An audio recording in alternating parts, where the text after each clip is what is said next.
Tonight, we drift through lands that time has gently folded into memory. Beyond the familiar towers of Princess Peach's castle, beyond the green hills where Mario first learned to jump, there exist kingdoms that have faded from the collective consciousness of the mushroom world.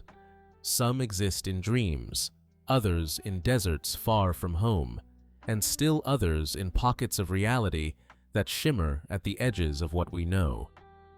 These are not simply forgotten places. They are living histories, ancient civilizations, and parallel dimensions that shape the world Mario inhabits today. Close your eyes for a moment and imagine standing at the border of the known world. The familiar grass of the Mushroom Kingdom's plains stretches behind you, but ahead, the landscape shifts into something altogether different. The air changes. The light bends strangely. You are about to cross into territories that exist just beyond the comfortable boundaries of Mario's usual adventures. These kingdoms have their own rulers, their own peoples, their own stories written in stone and sand, and the fabric of dreams themselves. Let us begin this quiet journey together, moving slowly through each realm, taking time to understand not just what these kingdoms are, but what they mean in the greater story of the mushroom world. We will travel to deserts where skeletal musicians play under inverted pyramids, to dream realms where vegetables are weapons against tyranny, to kingdoms ruled by bean people who laugh at their own puns, and to foggy lands where hats come alive with ghostly spirits. Each kingdom holds secrets, and tonight we have all the time in the world to discover them. The nature of the mushroom world. Before we can understand these forgotten kingdoms, we must first understand the nature of the world they inhabit. The mushroom world is not simply one land, but rather a vast collection of kingdoms, countries, and dimensions that exist in various states of connection to one another.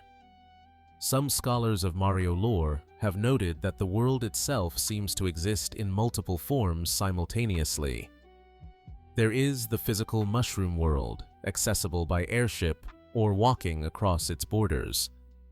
There are dream dimensions, reached only through sleep or special portals. There are parallel realities, accessed through pipes that bend space itself. The Mushroom Kingdom, as we commonly know it, serves as something of a nexus point. Princess Peach's castle stands at the heart of what the game manuals once called the entrance to the mushroom world, a gateway region from which all other lands can theoretically be reached. The kingdom itself has taken many forms over the years.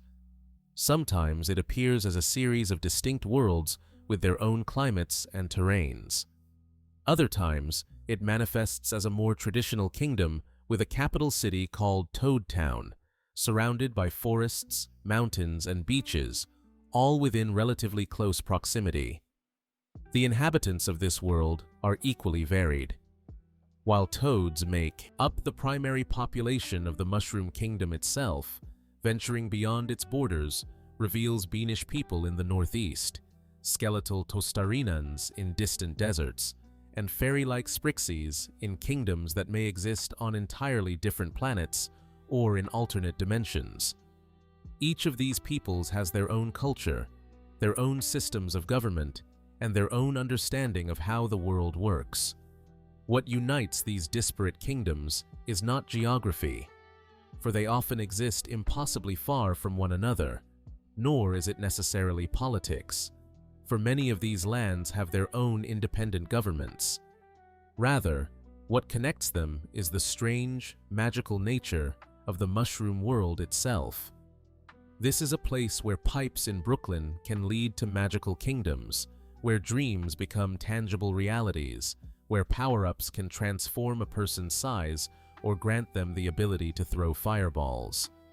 The rules of this world are fluid, allowing for connections between realms that would be impossible in our own universe. This fluidity is perhaps best exemplified by the existence of warp pipes. These green tubes serve as the primary means of rapid transportation throughout the mushroom world, but they are more than simple tunnels. Warp pipes can connect kingdoms that are thousands of miles apart, or even kingdoms that exist in different dimensions entirely. A pipe in the Mushroom Kingdom might lead to Sarasaland, a nation so far away that it takes Mario an entire Game Boy adventure to navigate its 4 kingdoms. Another pipe might lead to the Beanbean Kingdom, which shares a physical border with the Mushroom Kingdom but is culturally and geographically distinct. Still other pipes lead to places like Subcon, which may not exist in physical space at all, but rather in the realm of dreams. The question of how Mario himself fits into this world has been the subject of much debate. Early media, particularly the 1989 animated series, suggested that Mario and Luigi were originally from Brooklyn, sucked into the Mushroom Kingdom through a pipe while working as plumbers. However, later games, particularly Yoshi's Island, seem to indicate that Mario was born in the Mushroom Kingdom itself, delivered by a stork just like Princess Peach and presumably most other residents of this world. Perhaps both versions are true in their own way. Perhaps the Mushroom World's nature allows for multiple origin stories to coexist, each one real in its own context. What we can say with certainty is that Mario has become intimately familiar with the geography of this world. He has traveled to its furthest corners, crossed its strangest borders, and ventured into kingdoms that most residents of the Mushroom Kingdom never even hear about. And it is these distant, often forgotten kingdoms that we will explore tonight. The Mushroom Kingdom, a foundation. To understand the forgotten kingdoms, we must first establish a baseline by examining the Mushroom Kingdom itself, the heart of Mario's world and the most well-documented realm in this universe. The Mushroom Kingdom is, according to official sources, a monarchy ruled by Princess Peach. The exact line of succession is somewhat mysterious. Peach is referred to as the daughter of the Mushroom King in various sources, but this king is never seen or heard from in the main games. Whether he is deceased, retired, or simply content to let his daughter rule is unknown. The kingdom's capital has gone by different names in different games. In the Paper Mario series, the capital is Toad Town, a bustling municipality built around Princess Peach's castle. This town features shops, a harbor, various residential districts, and serves as a hub from which Mario can access many other regions. However, in Super Mario Odyssey, the Mushroom Kingdom is presented differently, with Peach's castle itself seemingly serving as the capital, surrounded by the familiar grounds we first explored in Super Mario 64. The castle sits atop a hill, overlooking rolling plains dotted with those iconic question mark blocks and brick blocks that have defined the series since its beginning. Those blocks, incidentally, have their own dark history. According to the original Super Mario Bros. Instruction manual, the blocks that Mario breaks to collect coins and power-ups are actually the transformed citizens of the Mushroom Kingdom, changed by Bowser's black magic. This disturbing detail has been quietly forgotten in later games, but it adds a somber context to the cheerful act of block breaking. Every time Mario shatters a brick, he may be destroying one of the very citizens he's trying to save. The Mushroom Kingdom's geography is remarkably diverse. Despite being a single kingdom, it encompasses grasslands, underwater regions, sky-based cloud kingdoms, underground caverns, desert areas, snowy mountains, volcanic regions, and more. This impossible variety suggests either that the kingdom is absolutely enormous, or that the concept of consistent geography doesn't quite apply in this world the same way it does in ours. The kingdom exists more as a series of distinct worlds or zones, each with its own internal logic and aesthetic, but all falling under Peach's governance. The primary inhabitants of the Mushroom Kingdom are the Toads, or, as they're known in Japan, the Kinopios. These mushroom-capped people are peaceful by nature, generally friendly, and appear to make up the bulk of the kingdom's population. Toad Town is almost exclusively inhabited by toads, and they can be found in various roles throughout the kingdom, as guards, merchants, guides, and citizens. Despite their peaceful nature, some toads do serve in Princess Peach's royal guard, though they're rarely shown to be particularly effective in combat situations. Over the years, other species have migrated to or been accepted into the Mushroom Kingdom. Yoshis, originally from Dinosaur Land, now maintain a presence in the kingdom. Goombas and Koopa Troopas, once exclusively Bowser's minions, can now sometimes be found living peacefully in Mushroom Kingdom settlements, having apparently defected from the Koopa troop. Even Boos, the ghostly inhabitants of haunted houses, are considered residents of certain regions of the kingdom. This suggests a relatively open immigration policy and a remarkable willingness to coexist with former enemies. The kingdom's economy appears to be based primarily on coins. These golden circles are found everywhere, floating in the air, hidden in blocks, dropped by defeated enemies. While their exact origin is never fully explained, they serve as the universal currency not just in the Mushroom Kingdom, but in most of the connected kingdoms we'll discuss tonight. Some theories suggest the coins themselves are magical in nature, possibly created by the same forces that sustain the power-ups found throughout the world. Speaking of power-ups, the Mushroom Kingdom is perhaps most famous for its transformative items. Super mushrooms grant growth. Fire flowers allow the throwing of fireballs. Superstars grant temporary invincibility.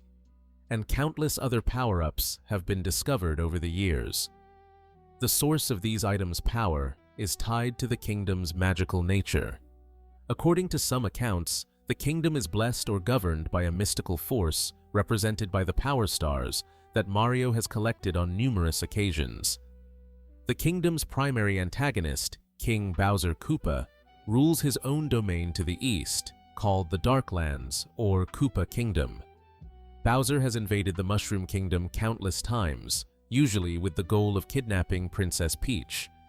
His motivations have varied.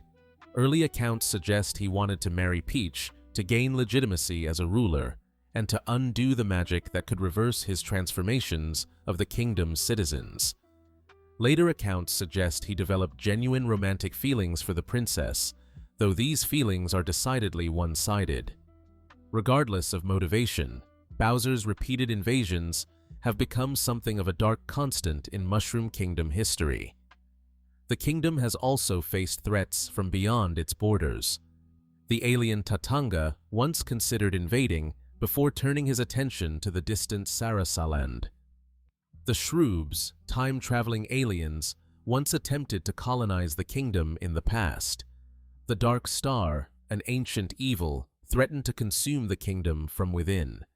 And during the events of Super Mario Galaxy, the entire kingdom was literally lifted into space by Bowser's forces, relocated to the center of the universe as part of a grand scheme to create a new cosmos with Bowser at its center.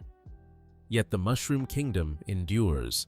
Its citizens rebuild after each invasion. Its princess is invariably rescued. Its hero, whether Mario or occasionally Luigi, always rises to the challenge. The kingdom represents a kind of eternal optimism, a place where no matter how dire the circumstances, friendship and courage can set things right. It is the lens through which we view all the other kingdoms we will discuss, the baseline of normalcy against which their strangeness can be measured. But the Mushroom Kingdom, for all its importance, is just one kingdom in a much larger world. And surrounding it, both geographically and conceptually, are realms that expand our understanding of what this universe contains. Sarasaland, the distant Four Kingdoms. Far to the east, across distances that require air travel to traverse, lies a nation that embodies cultural diversity within a unified empire. Sarasaland is not a single kingdom, but rather a confederation of four distinct kingdoms, each with its own character, its own geography, and its own challenges.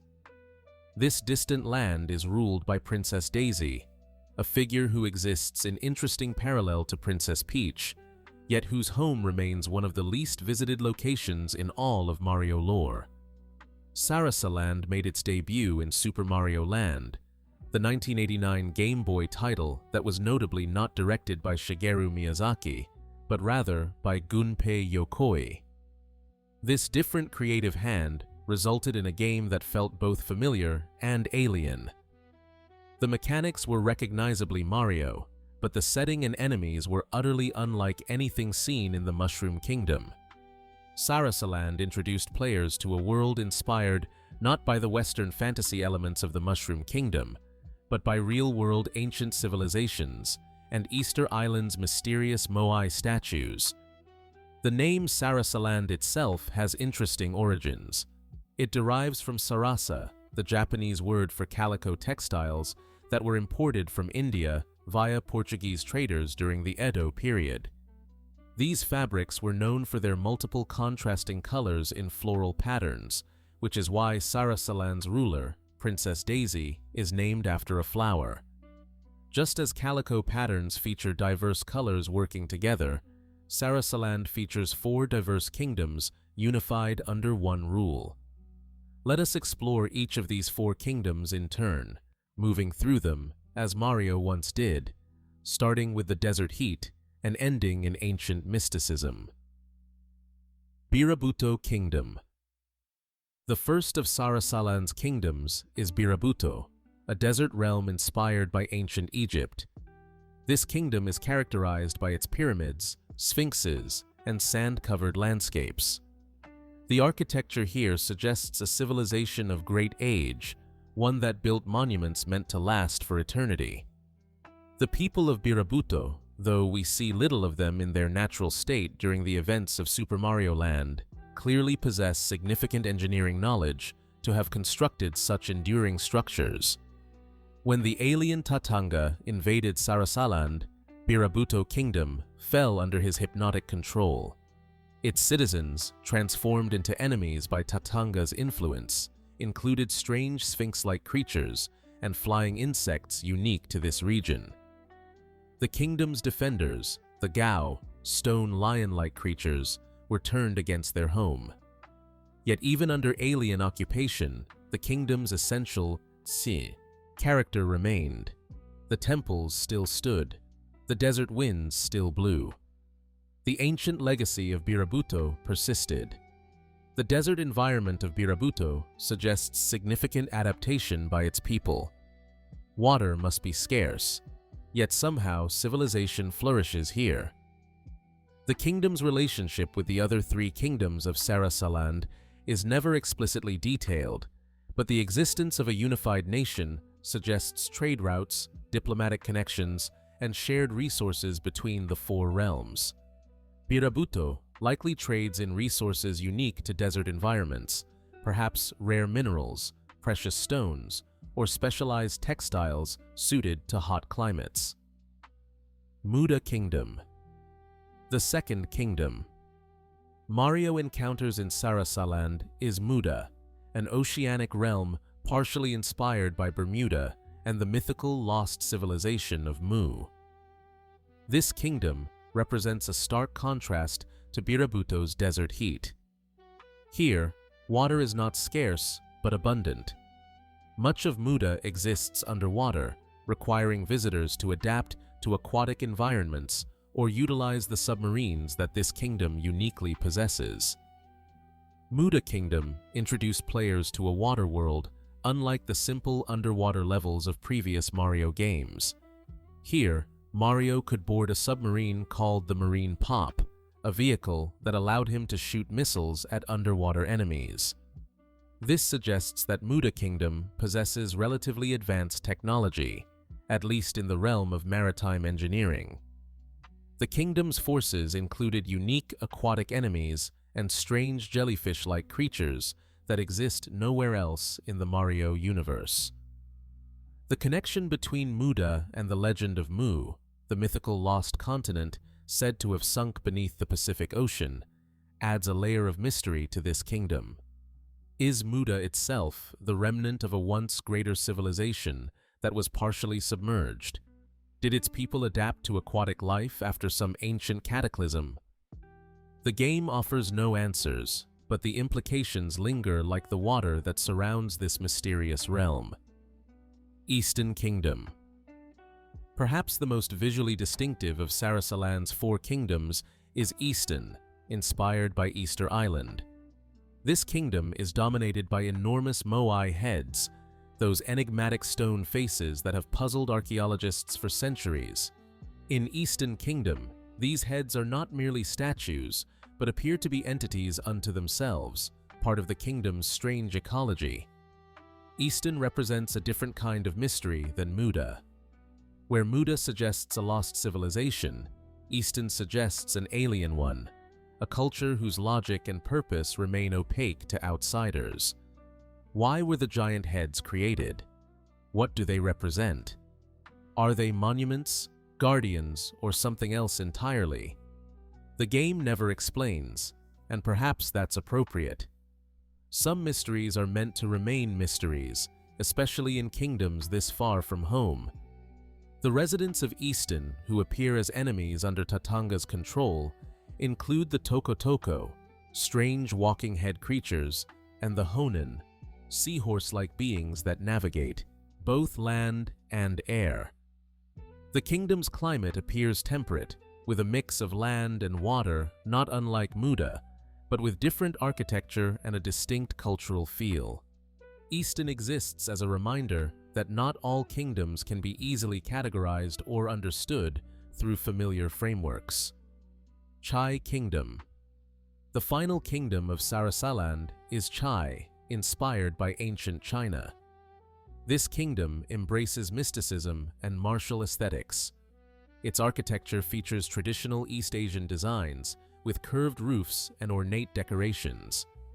The kingdom's defenders, before falling under Tatanga's spell, included Jiangxi, the famous Chinese hopping vampires, and other creatures drawn from East Asian mythology. Chai Kingdom sits at the far reaches of Sarasaland, the last line of defense before reaching the alien invader. It is here that Princess Daisy was ultimately held captive in Tatanga's base. The kingdom's placement at the end of Mario's journey, combined with its mystical Chinese inspiration, gives it the feeling of a sacred place, a spiritual heart of Sarasaland that, once freed, could help restore balance to all 4 kingdoms. Princess Daisy and Sarasaland's legacy. Princess Daisy herself remains something of an enigma in Mario lore. Unlike Princess Peach, who is seen governing the Mushroom Kingdom, attending events, and interacting regularly with her subjects, Daisy is almost never shown in her home kingdom after the events of Super Mario Land. Instead, she has effectively relocated to the Mushroom Kingdom, appearing almost exclusively in spin-off games like Mario Kart, Mario Party, and various sports titles. This creates an interesting question. Who governs Sarasaland in Daisy's absence? The kingdom has a king, Daisy's father, who is mentioned in games like Mario Party 3 and Fortune Street. Does he rule in her stead? Or do the 4 kingdoms have their own local rulers, with Daisy serving as more of a figurehead monarch over the unified nation? The games never clarify, leaving Sarasaland in a state of political ambiguity. What we do know is that Daisy has been characterized quite differently from Peach. Where Peach is typically portrayed as gentle, refined, and occasionally mystical in her powers, Daisy is energetic, tomboyish, and athletic. She excels at sports, isn't afraid to throw a punch in the Super Smash Bros. Series, and generally presents as more assertive than her Mushroom Kingdom counterpart. This difference may reflect the different environments of their respective kingdoms. Sarasaland, with its diverse and sometimes harsh environments across 4 kingdoms, perhaps requires a different kind of ruler than the relatively stable Mushroom Kingdom. The relationship between Sarasaland and the Mushroom Kingdom appears cordial but distant. Daisy is considered Peach's best friend, and the two are often seen together at various events and competitions. This suggests diplomatic ties between the nations, perhaps even a formal alliance. Yet Sarasaland remains, geographically and narratively distant. Since Super Mario Land, no main series platforming game has returned to visit this nation. The four kingdoms persist in memory and in references in Daisy's various character profiles, but as active locations in Mario's adventures, they have been largely forgotten. Or have they? In Mario Kart World, subtle references to Sarasaland appear, with tracks like Shy Guy Bazaar redesigned to feature elements from Birabuto Kingdom, including Daisy's palace surrounded by desert sands and Golden Gao statues. These small inclusions suggest that Sarasaland continues to exist in the background of the Mushroom World, its four kingdoms still standing, still governed, still part of the larger reality even if we rarely visit it. Sarasaland represents something important in the geography of Mario's universe. It demonstrates that the Mushroom Kingdom is not alone, that other nations with their own traditions and rulers exist in this world. It shows us that Princess Peach is not the only princess, and that Mario's heroism extends beyond his home kingdom's borders. Most importantly, it reminds us that there are corners of this world we have yet to truly explore, kingdoms that remain mysterious precisely because we've only glimpsed them once, decades ago. In the quiet of night, one can imagine Sarasaland still standing beneath its own sun. The pyramids of Birabuto still cast long shadows across the desert. The waters of Muda still lap against mysterious shores. The stone heads of Easton still gaze out across the landscape with inscrutable expressions. And in the temples of Chai Kingdom, perhaps incense still burns, marking the passage of time in a place that time seems to have forgotten. The Beanbean Kingdom, laughter in the east. Directly bordering the Mushroom Kingdom to the northeast lies a nation that serves as perhaps the most detailed example of a foreign kingdom in Mario lore.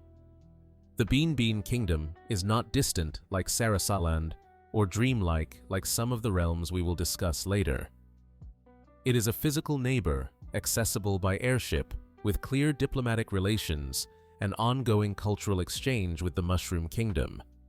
Yet despite this proximity, the Beanbean Kingdom maintains its own distinct character, its own people, and its own peculiar naming conventions.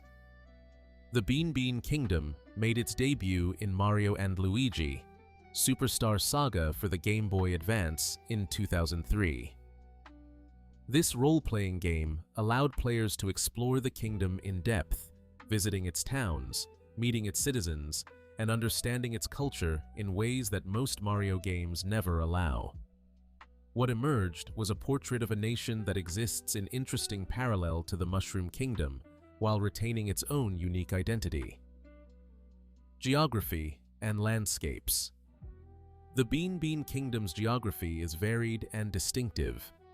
The border between the two kingdoms is marked by stardust fields, a purple-tinged wasteland scattered with barrels and fallen stars, guarded by the Starshade brothers and ruled by the small tyrant Tolstar. This borderland serves as a buffer zone, neither fully part of the Mushroom Kingdom nor the Beanbean Kingdom, a liminal space where the rules of both nations seem to fade. Beyond the border, the kingdom proper begins to reveal itself. To the north stands Hoo Hoo Mountain, a massive peak that dominates the kingdom's northern region. This mountain is home to the Hoo Hooligans, a distinct ethnic group within the Beanbean Kingdom who have developed their own civilization on the mountain's slopes and bridges. The Hoo Hooligans have their own language, visible in the form of hieroglyphs carved into rocks throughout the mountain, and their own jokes and riddles that they've inscribed for travelers to puzzle over. Their capital, Hoo Hoo Village, sits at the mountain's base, a small settlement that serves as a gateway to the heights above. From the summit of Hoo Hoo Mountain, one can see across vast distances. The manual notes that Princess Peach's castle in the Mushroom Kingdom is visible from here, emphasizing both the proximity of the two nations and the impressive height of the mountain. This geographic feature serves as a natural landmark and likely influences weather patterns across the region. South of Huhu Mountain lies Beanbean Castle Town, the kingdom's capital. Unlike the castle-centric layout of the Mushroom Kingdom, Beanbean Castle Town is a proper city built around water canals. The town is split into two sections connected by bridges, with additional bridges linking to Beanbean Castle itself. The architecture here is distinctive, featuring rounded, bean-shaped elements that echo the kingdom's name and the appearance of its primary inhabitants. The town has a deep history. According to the kingdom's scholars, Beanbean Castle Town was once the heart of the Great Soybean Civilization, an ancient culture that predated the current kingdom. Artifacts from this lost civilization, called beanstones, are buried beneath the town and can be excavated by those with the right equipment. This suggests layers of history, civilizations built upon civilizations, with the current Beanbean Kingdom being only the latest iteration of culture in this region. To the southwest lies Chucklehuck Woods, a mystical forest where the rare chocola fruit grows. This fruit is fermented into chocola cola, a beverage famous throughout the kingdom and beyond. The woods are ancient, with the mother Chocolola at their heart, a sacred structure where the legendary Chocola Reserve has been brewing for 1,000 years. The forest is protected by Chuckleroot, a tree-like guardian being, suggesting that nature itself is more active and aware in the Beanbean Kingdom than in many other places. The kingdom also features Gafawa ruins, ancient structures that hint at even older civilizations. Tihi Valley, a desert region with quicksand. Little Fungi Town, a settlement of Mushroom Kingdom immigrants who have made the Beanbean Kingdom their new home.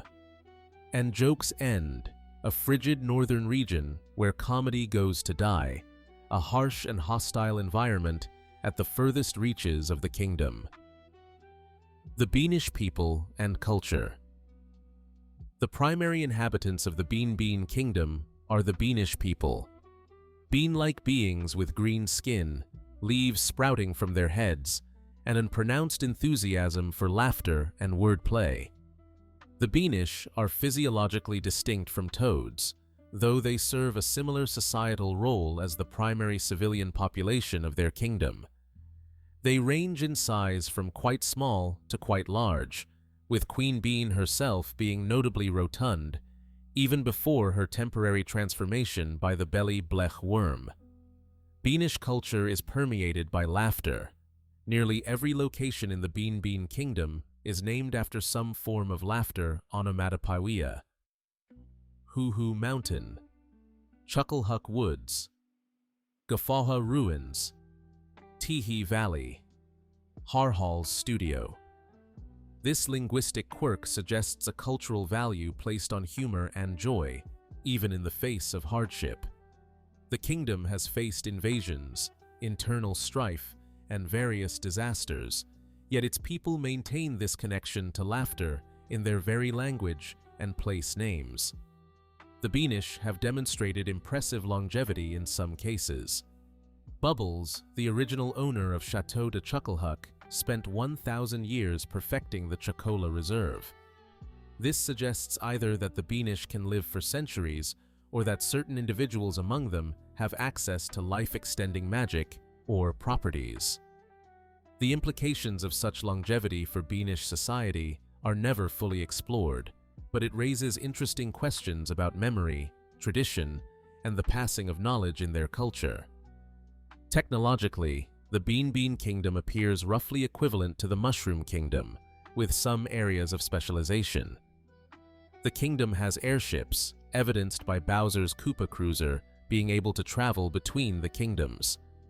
They have advanced metalworking, visible in the armor and shields of Beanbean soldiers.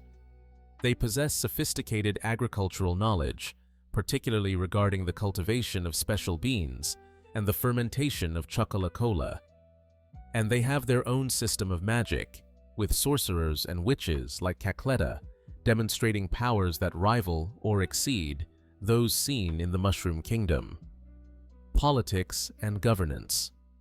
The Beanbean Kingdom is ruled by Queen Bean, a monarch who governs with the assistance of her son, Prince Peasley, and her lady-in-waiting, Lady Lima. This political structure parallels the Mushroom Kingdom's monarchy while introducing some differences. Prince Peasley is actively involved in the kingdom's defense and adventure, unlike any member of the Mushroom Kingdom's royal family other than Peach herself. He is shown leading soldiers, gathering intelligence, and engaging in daring missions personally, rather than relying entirely on foreign heroes. The kingdom maintains a military force, the Beanbean troops, who wear distinctive uniforms featuring a smiling, beanish face. These soldiers form blockades, guard important locations, and generally seem more organized and present than the Mushroom Kingdom's largely invisible military. They also seem more competent, able to recognize threats and respond to situations without immediately requiring Mario's intervention. Relations between the Beanbean Kingdom and the Mushroom Kingdom appear formally cordial. The two nations exchange ambassadors, and when Princess Peach's voice is stolen, Queen Bean is quick to offer assistance despite the crime being committed by villains disguised as Beanbean ambassadors. This suggests either a formal alliance or at least a strong diplomatic relationship maintained over many years. Interestingly, the two kingdoms have different currencies, or at least different exchange rates. When Prince Peasley wagers 99.9999999999 Mushroom Kingdom coins in a race with Mario and Luigi, Lady Lima reveals that at the current exchange rate, this enormous sum is worth only 99 Beanbean coins. This suggests complex economic relations between the kingdoms and implies the existence of other kingdoms with their own currencies, creating an international economic system more sophisticated than typically seen in Mario games. The Beanstar and mystical elements. At the heart of Beanbean Kingdom's mysticism lies the Beanstar, a green star with the power to grant wishes and fulfill anyone's greatest desires. This artifact is protected by powerful safeguards and can only be awakened by a pure voice, specifically Princess Peach's voice. The existence of such a powerful artifact in the Beanbean Kingdom, rather than the Mushroom Kingdom, suggests that this nation has its own deep magical traditions and sources of power independent of those found in neighboring lands. When the evil witch Cacletta attempts to steal the Beanstar for her own purposes, she represents a threat that originated within the Beanbean Kingdom itself. Cacletta and her assistant Fawful are both beanish, indicating that the kingdom has produced its own villains and challenges rather than relying entirely on external threats like Bowser. This gives the Beanbean Kingdom a sense of being a complete, complex society with both heroes and villains emerging from its own population. The kingdom also demonstrates other magical elements. The Chocola Reserve, when perfected over 1,000 years, possesses curative properties beyond simple medicine. The ancient soybean civilization left behind beanstones that hint at lost magical practices. And various locations throughout the kingdom feature magical portals, strange phenomena, and unexplained mysteries that suggest the land itself is deeply magical in ways that even its current inhabitants don't fully understand. Cultural exchange and immigration. One fascinating aspect of the Beanbean Kingdom is its approach to immigration and cultural exchange. Little Fungi Town exists as a settlement of Mushroom Kingdom immigrants who have moved to the Beanbean Kingdom and established their own community. These toads and other Mushroom Kingdom natives have maintained their cultural identity while adapting to life in a foreign kingdom. The Beanbean Kingdom appears to have accepted them peacefully, allowing them to establish their own town rather than requiring full assimilation. This openness to immigration stands in interesting contrast to the Mushroom Kingdom, where foreign residents are rarely seen. The Beanbean Kingdom's willingness to allow a Mushroom Kingdom settlement within its borders suggests a more cosmopolitan outlook and perhaps a more secure sense of its own cultural identity. The kingdom can allow others to maintain their traditions because doing so doesn't threaten Beanish culture. Later games show Beanish people traveling beyond their kingdom. In Mario and Luigi Dream Team, Beanish tourists can be found vacationing on Pi'ilo Island, a distant land. One of these tourists even comments on the relative merits of the Beanbean Kingdom versus their vacation destination. This suggests that the Beanbean Kingdom, while not as famous or frequently visited as the Mushroom Kingdom, is part of a larger international community where its citizens travel freely and participate in a broader culture. The kingdom's ongoing existence. Unlike Sarasaland, which has largely vanished from Mario's adventures after its introduction, the Beanbean Kingdom has maintained some presence in the Mario and Luigi series. Characters from the kingdom, particularly Fawful, have appeared in subsequent games. References to Beanbean Kingdom products and practices appear in later titles. The kingdom exists not as a one-time adventure destination, but as an ongoing part of the world that Mario could theoretically visit again. Yet even the Beanbean Kingdom has faded somewhat from prominence.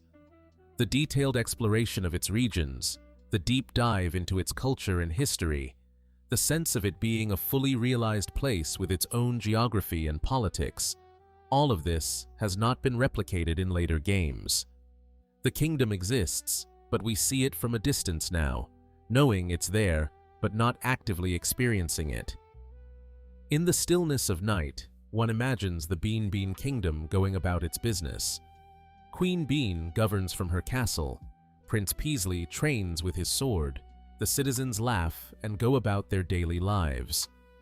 The Chocola Reserve continues fermenting in the heart of Chucklehuck Woods, growing more perfect with each passing year.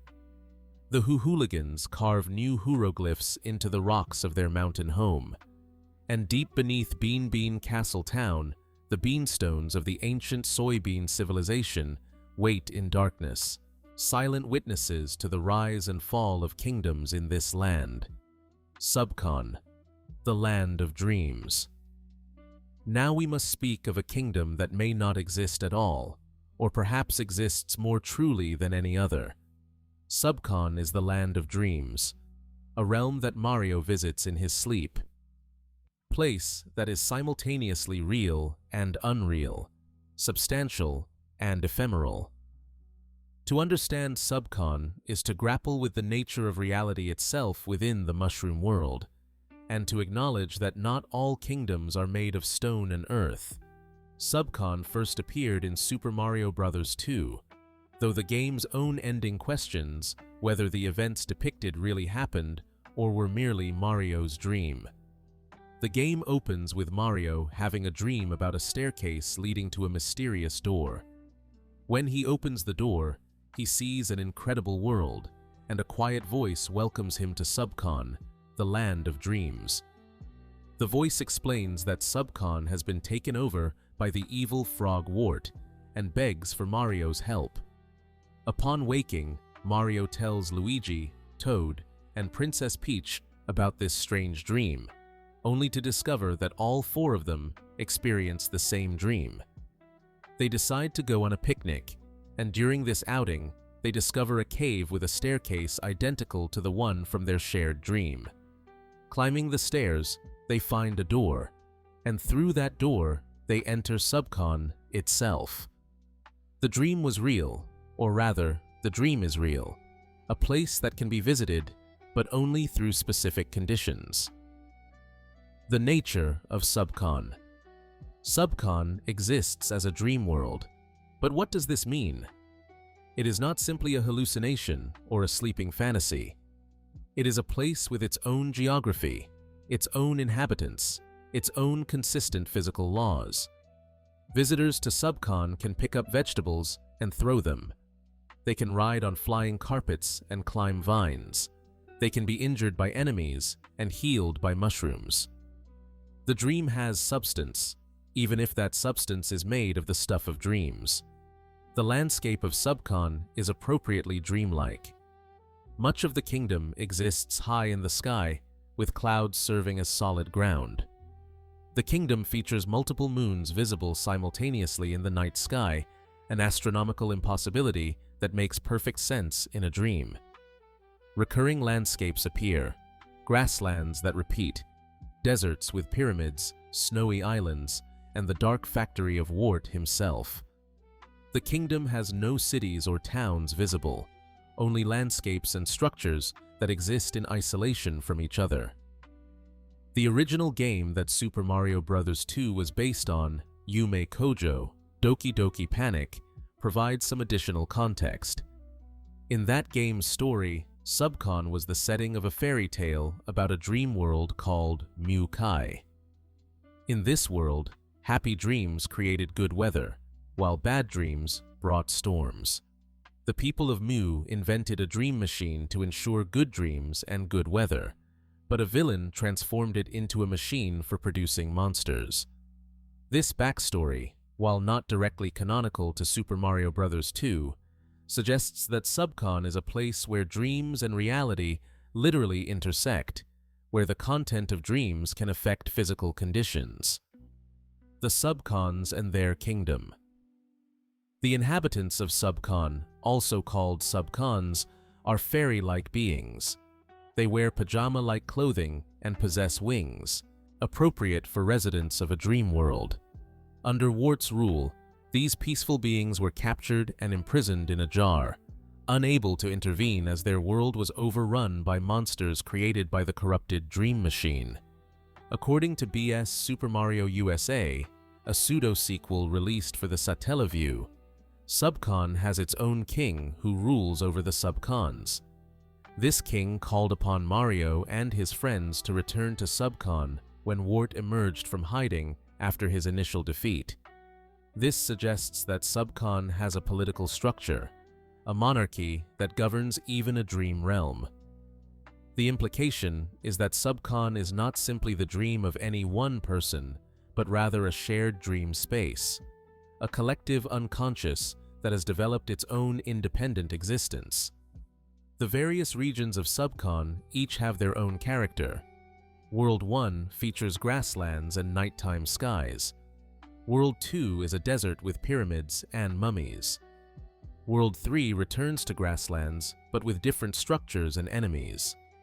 World 4 is a snowy land of ice and cold. World 5 is another desert region, but with distinct characteristics. World 6 brings back snow with its own unique challenges. And World 7 is the final approach to Wart's factory, a dark and dangerous place where the dream has turned into a nightmare. Wart and the Occupation. Wart, the tyrannical frog who conquered Subcon, is unlike any villain Mario had faced before. Bowser seeks to rule the Mushroom Kingdom for power or for Peach's hand. Wart seeks control over dreams themselves, to dominate Subcon and transform it according to his will. His weapon is the Dream Machine, corrupted to produce monsters rather than pleasant dreams. His armies are the 8-bits, strange creatures that include Mauser, Clawgrip, Fryguy, and Triclyde. Wart has one critical weakness. He hates vegetables. This odd vulnerability becomes the key to defeating him. Mario and his friends must throw vegetables into Wart's open mouth to damage him, turning the healthy produce of Subcon against its oppressor. The symbolic implications are interesting. Dreams consumed by nightmares are healed by the simple, wholesome things of life represented by vegetables.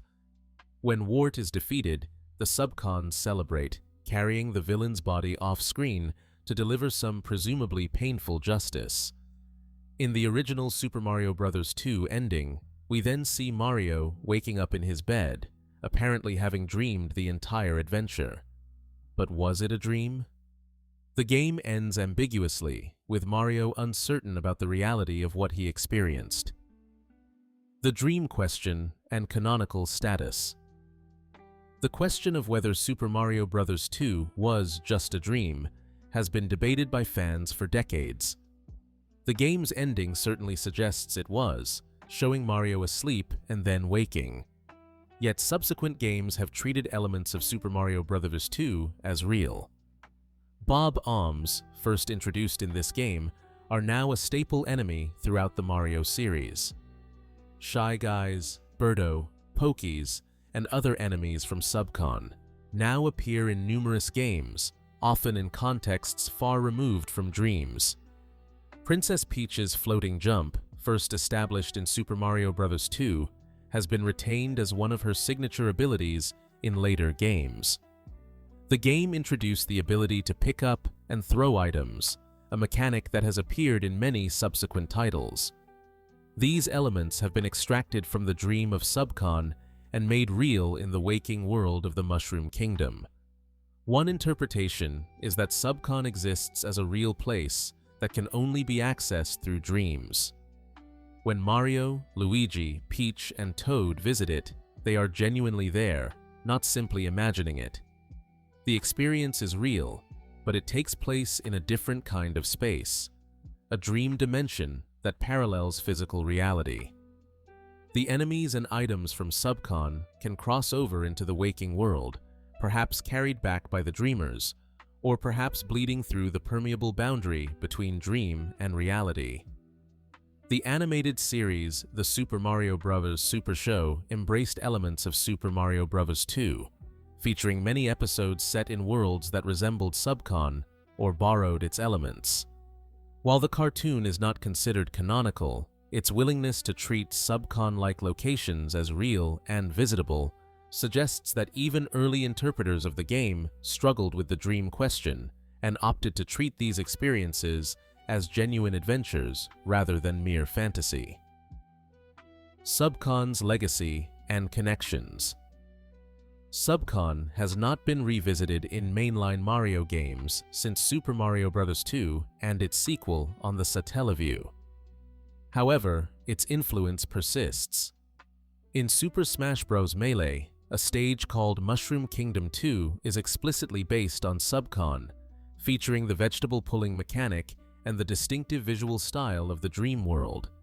This stage returns in Super Smash Bros. Ultimate, ensuring that a new generation of players encounters Subcon's aesthetic.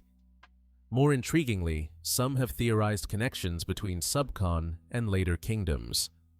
The Sprixie Kingdom, which we will discuss shortly, features fairy-like inhabitants who bear some resemblance to the Subcons.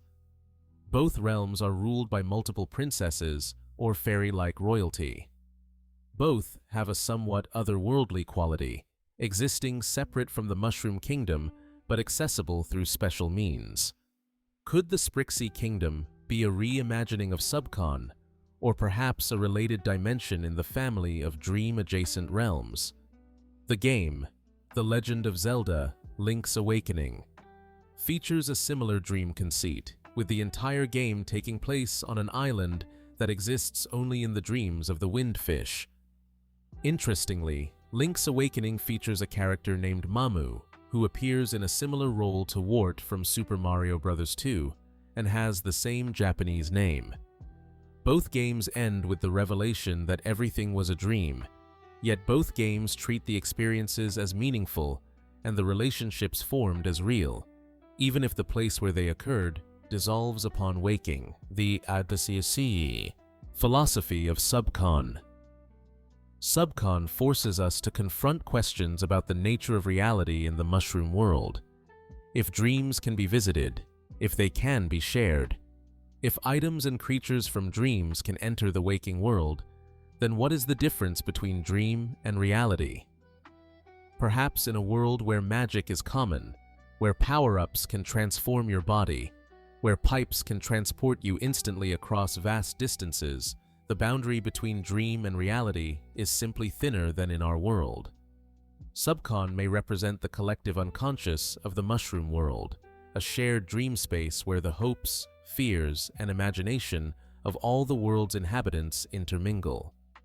Wart's conquest of this realm would then represent a kind of psychic attack, a nightmare imposed on the collective dreams of the world. Mario's defeat of Wart is not just a physical victory, but a psychological one, restoring the natural balance of dreams and allowing peaceful sleep to return. Or perhaps, Subcon is more personal, a manifestation of Mario's own subconscious. The name itself is likely derived from subconscious, and everything in the dream could be seen as an expression of Mario's inner world. The vegetables that defeat Wart could represent healthy thoughts overcoming toxic patterns. The various worlds could represent different aspects of Mario's psyche. The fact that his friends share the dream could indicate deep connections between them, a psychic bond forged through their many adventures together. In the end, perhaps it doesn't matter whether Subcon is real or not. The experiences there shaped Mario and his friends. The lessons learned and skills developed, such as Peach's floating ability, persisted after waking. The enemies encountered became part of the wider world's reality. Subcon exists because it is remembered, because it was experienced, because it changed those who visited it. In a sense, this makes it more real than many physical places that exist, but are never experienced or remembered by anyone. Late at night, when you close your eyes and begin to drift towards sleep, perhaps you too could find a staircase leading to a door. Perhaps, if you opened that door, you would find Subcon waiting on the other side, its clouds solid beneath your feet, its vegetables ready to be pulled from the ground, its moons casting multiple shadows across a landscape that shifts according to the logic of dreams. And perhaps, in visiting it, you would make it real, if only for the duration of the dream. The Sprixie Kingdom. Fairy lights in the darkness. Breaking away from dreams, but not entirely abandoning their strangeness, we come to the Sprixie Kingdom, a realm of 7 fairy princesses and clear pipes that bend space itself. This kingdom made its debut in Super Mario 3D World for the Wii U. And unlike many of the realms we've discussed, the Sprixie Kingdom is unambiguously real, physically visitable, and exists as a concrete place with clear geography. Yet, it possesses fairy tale quality that sets it apart from more grounded kingdoms like the Beanbean Kingdom. The Sprixie Kingdom is accessed through clear pipes, transparent tubes that serve a similar function to warp pipes, but with a distinct visual aesthetic. These clear pipes can apparently be built by the Sprixie princesses themselves, suggesting that the Sprixies possess significant magical or technological abilities related to dimensional transportation. When Mario, Luigi, Princess Peach, and Toad repair a clear pipe in the Mushroom Kingdom, they inadvertently create a connection to the Sprixie Kingdom, and through this connection, both salvation and danger flow. The Sprixie princesses and their people. The Sprixie Kingdom is ruled not by a single monarch, but by 7 Sprixie princesses, each associated with a different color and a different world within the kingdom. These princesses are, in order, green, yellow, blue, orange, red, purple, and cyan. Together, their color schemes represent the 7 colors that compose white light, and when Bowser combines their power, it generates a brilliant white radiance. Each princess rules over one of the kingdom's 7 main worlds, from World 1's grasslands to World 7's cloudy heights. This suggests a federalized structure, with each princess governing her own territory while collectively maintaining the kingdom as a whole. The green Sprixie princess appears to serve as the primary representative or leader, being the one who escapes to the Mushroom Kingdom to seek help and who speaks on behalf of the others. The Sprixies themselves are fairy-like creatures bearing some resemblance to the Subcons of the dream world. They wear dresses in their signature colors, have wings that allow them to fly, and possess significant magical abilities. Throughout the kingdom, Sprixies can be found providing assistance to visitors, running Sprixie houses where stamps are collected, operating mystery houses with special challenges, and managing lucky houses, where chance determines rewards. The Sprixies appear friendly and welcoming, eager to help visitors navigate their kingdom. They don't seem to have a standing army, relying instead on their princess's magic for defense. This proved insufficient when Bowser invaded, easily capturing 6 of the 7 princesses and forcing the Green Princess to flee for help. The kingdom's peaceful nature and lack of military infrastructure suggests a society that had not experienced significant external threats before Bowser's arrival. Geography of the Sprixie Kingdom. The Sprixie Kingdom is divided into multiple distinct regions or worlds, each with its own character and governed by one of the Sprixie princesses. World 1 is characterized by grasslands and is ruled by the Green Sprixie Princess. These are traditional Mario environments with trees, hills, and pleasant weather. The world features Super Bell Hill, which introduces the catsuit power-up that becomes central to many of the games. Mechanics. World 2, governed by the yellow Sprixie Princess, introduces more variety, including deserts, haunted houses, and circus tents. World 3, under the blue Sprixie Princess, features water worlds and beaches. World 4, ruled by the orange Sprixie Princess, brings snowy mountains and frozen landscapes. World 5, governed by the red Sprixie Princess, showcases skies and clouds, with much of the world taking place on floating platforms. World 6, under the purple Sprixie Princess, returns to watery themes, but with a darker, more mysterious aesthetic. World 7, ruled by the cyan Sprixie Princess, consists of cloud worlds at great heights, leading toward the castle where Bowser makes his stand. Beyond these 7 worlds lie special space-themed worlds: World Star, World Mushroom, World Flower, and World Crown, which exist in outer space above the kingdom. Each world contains multiple levels, castles, and special challenges. The variety of environments within a single kingdom is striking, suggesting either that the Sprixie Kingdom is absolutely vast, or that its 7 regions have very different climates and geographies despite their apparent proximity. The kingdom also features unique architectural elements not seen elsewhere, such as the abundant clear pipes and distinctive castle designs. Bowser's Invasion and World Bowser. When Bowser invades the Sprixie Kingdom, he does so with surprising efficiency. He captures 6 of the 7 Sprixie princesses, trapping each in a bottle, and then hunts down the Green Princess who escaped to the Mushroom Kingdom. His goal appears to be harnessing the Sprixie's power for his own purposes, and he ultimately succeeds in combining their magic to transform himself into Meowser, a cat-themed super form of himself. Bowser also creates or conquers an 8th region of the Sprixie Kingdom, World Bowser, also known as World 8. This world is a Bowser-themed carnival or amusement park, featuring rides, attractions, and architecture, all bearing Bowser's image.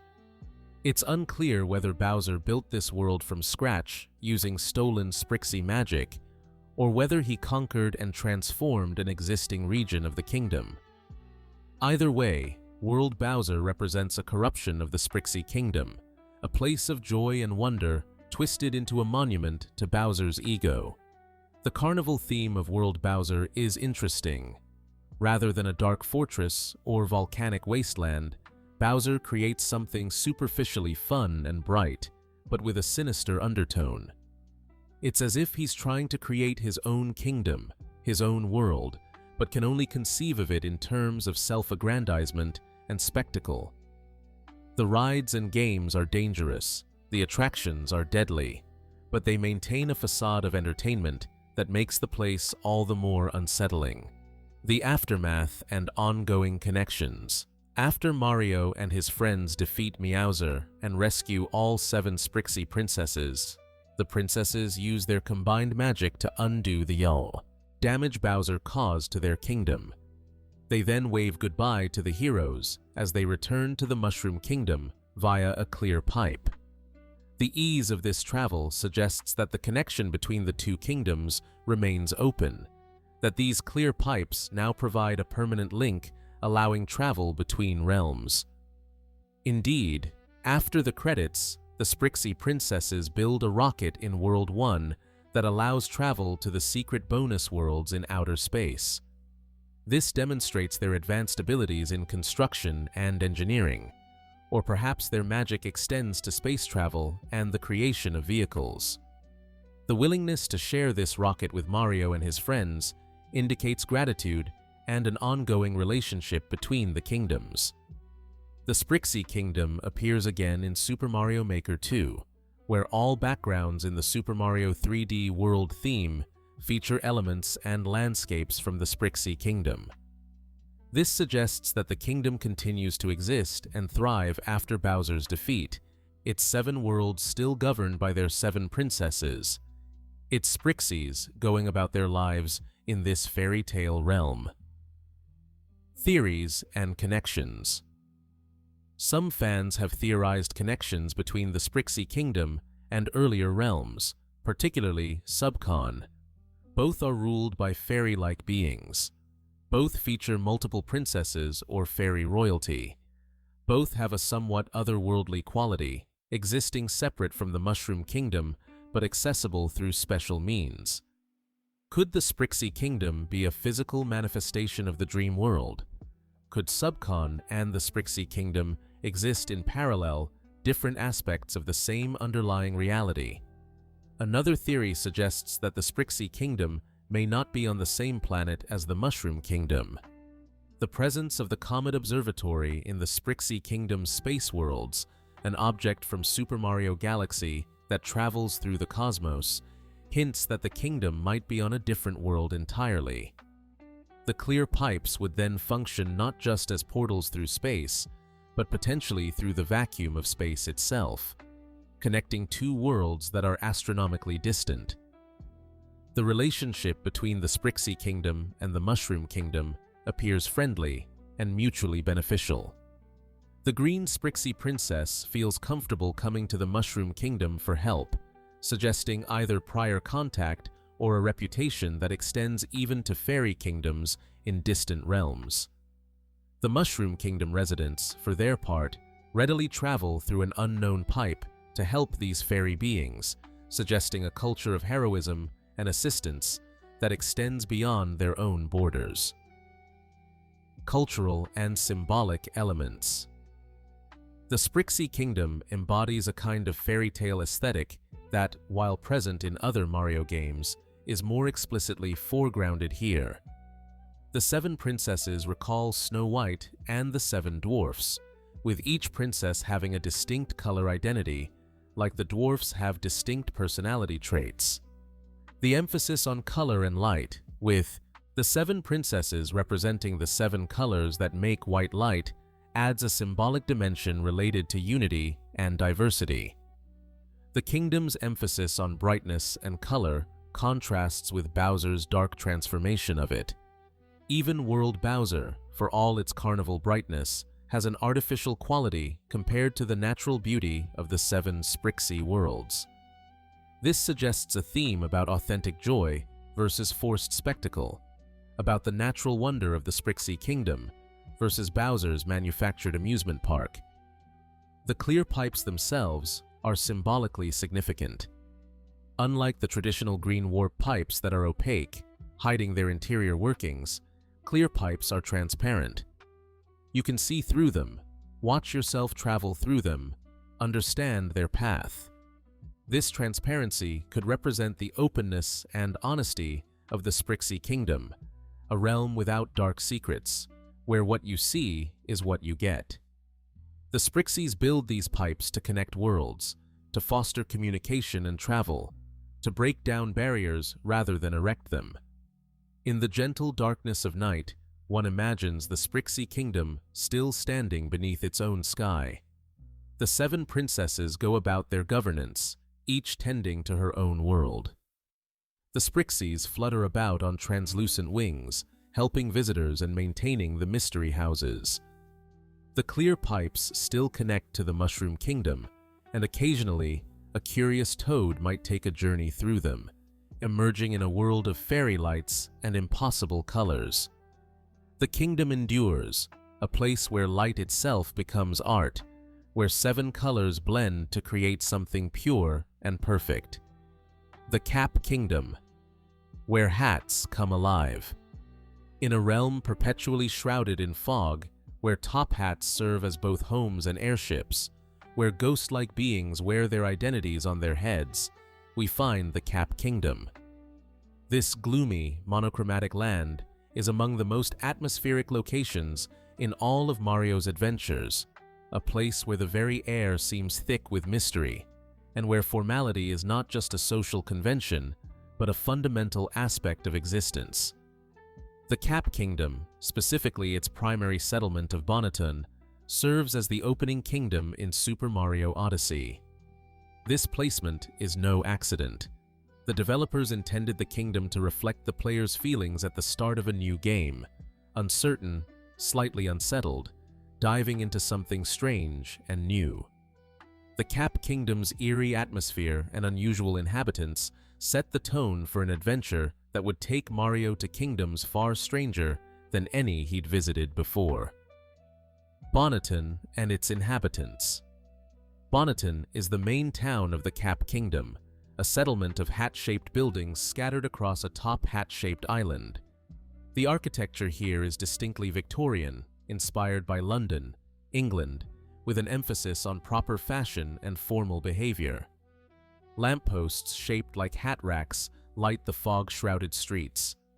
Bridges span gaps in the terrain, with the Tamnianad, most notable being the Glasses Bridge, a long double-arched structure whose shape resembles a pair of eyeglasses when viewed from certain angles. The residents of Bonneton are the Bonneters, ghost-like beings whose very bodies are hats. Male Bonneters have top hat-shaped heads with pronounced eyebrow ridges, while female Bonneters have cloche hat-shaped heads with ribbons and eyelashes. These beings are described as courteous and formal, embodying the proper British stereotype that inspired their kingdom's design. The Bonneters' houseboat homes are one of their most distinctive features. Each dwelling is shaped like a hat and can be converted into an airship with the addition of sails. This dual function suggests a culture with maritime or aerial traditions, where travel is common and the ability to relocate one's entire home is valuable. The people of Bonneton take great pride in their homes and don't mind visitors climbing on top of them. Perhaps, as hat-like beings, they find it natural for others to be atop private property. The Bonneters excel at shipbuilding, a skill that proves crucial when all their airships are damaged during Bowser's attack on the kingdom. The ability to construct flying vessels from hat houses suggests advanced engineering knowledge, or perhaps magical abilities, related to their hat nature. These ships would allow the Bonneters to travel beyond their foggy island, connecting to other kingdoms and conducting trade or diplomacy. Cappy and Tiara. The journey begins. 2 Bonneters, in particular, shape the course of Mario's adventure in Odyssey: Cappy and his sister Tiara. Cappy appears as a white top hat with expressive eyes, while Tiara takes the form of a crown or tiara, more delicate and ornate than her brother.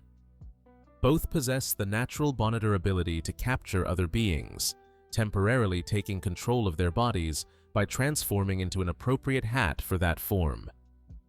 When Bowser attacks the Cap Kingdom to kidnap Tiara for his forced wedding to Princess Peach, Cappy is left desperate to save his sister.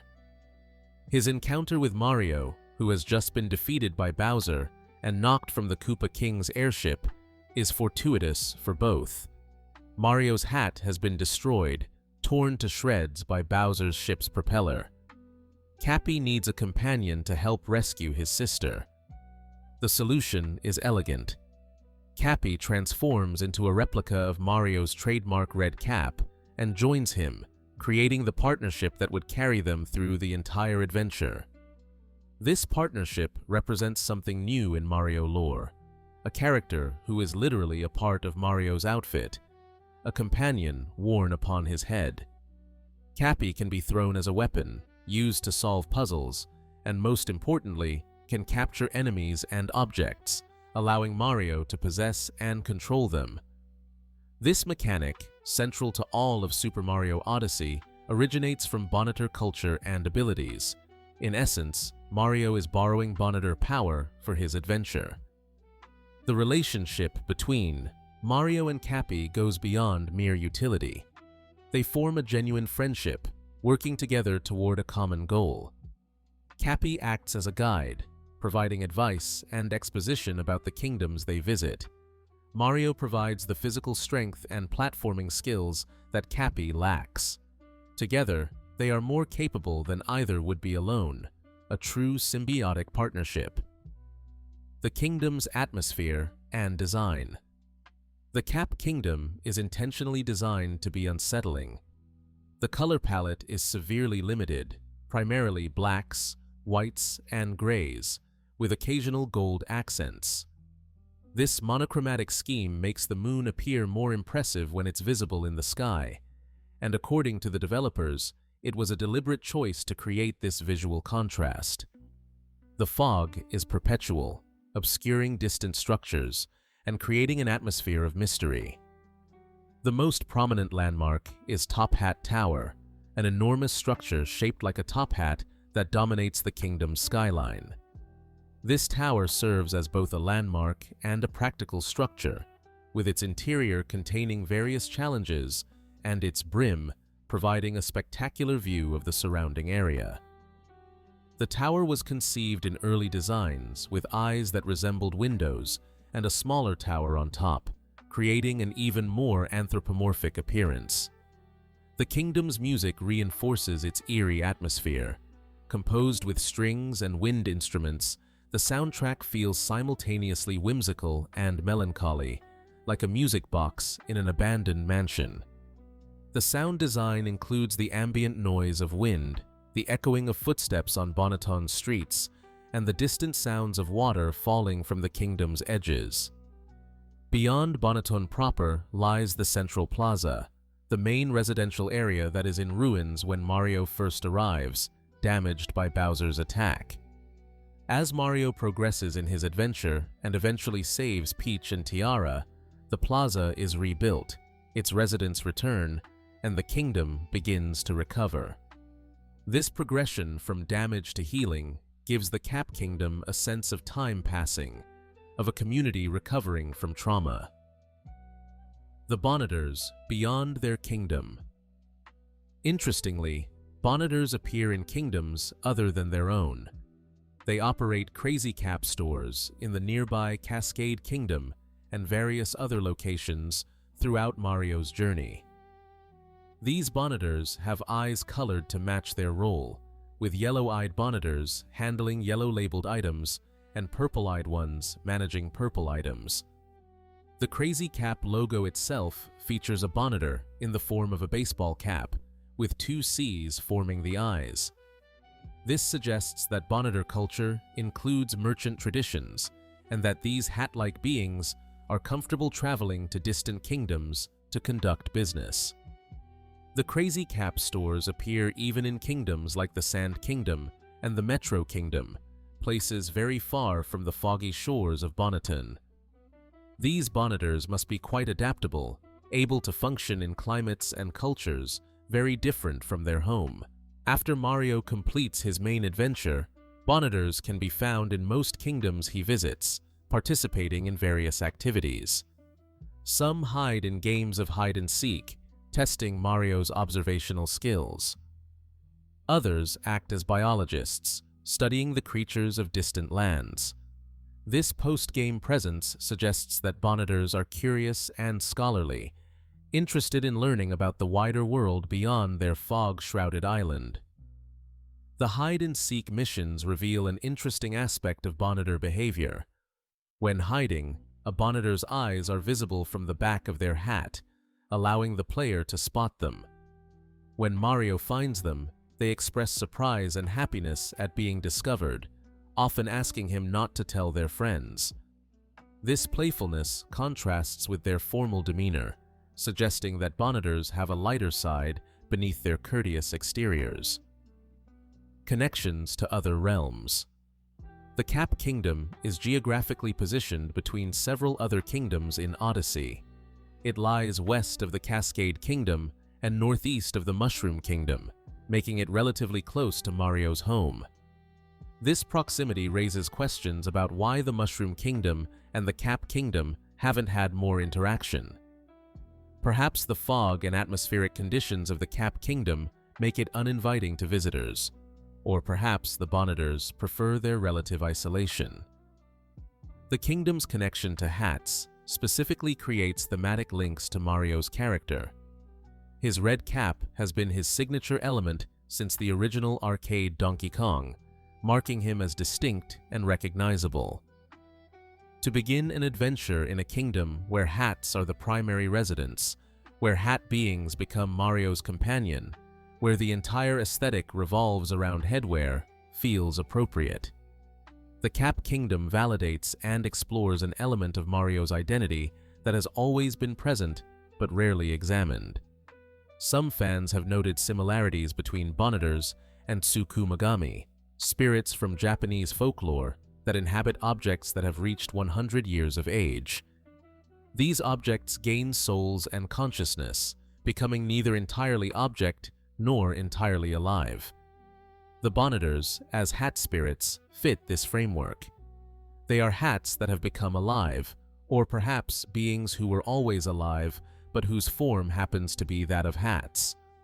The line between object and organism blurs in Bonneton, just as it does in the folklore that may have inspired these characters. The kingdom's recovery and future. By the end of Super Mario Odyssey, the Cap Kingdom has recovered from Bowser's attack. The airships are repaired, the central plaza is restored, and Cappy and Tiara are reunited. The kingdom continues its existence, its residents going about their formal, courteous lives.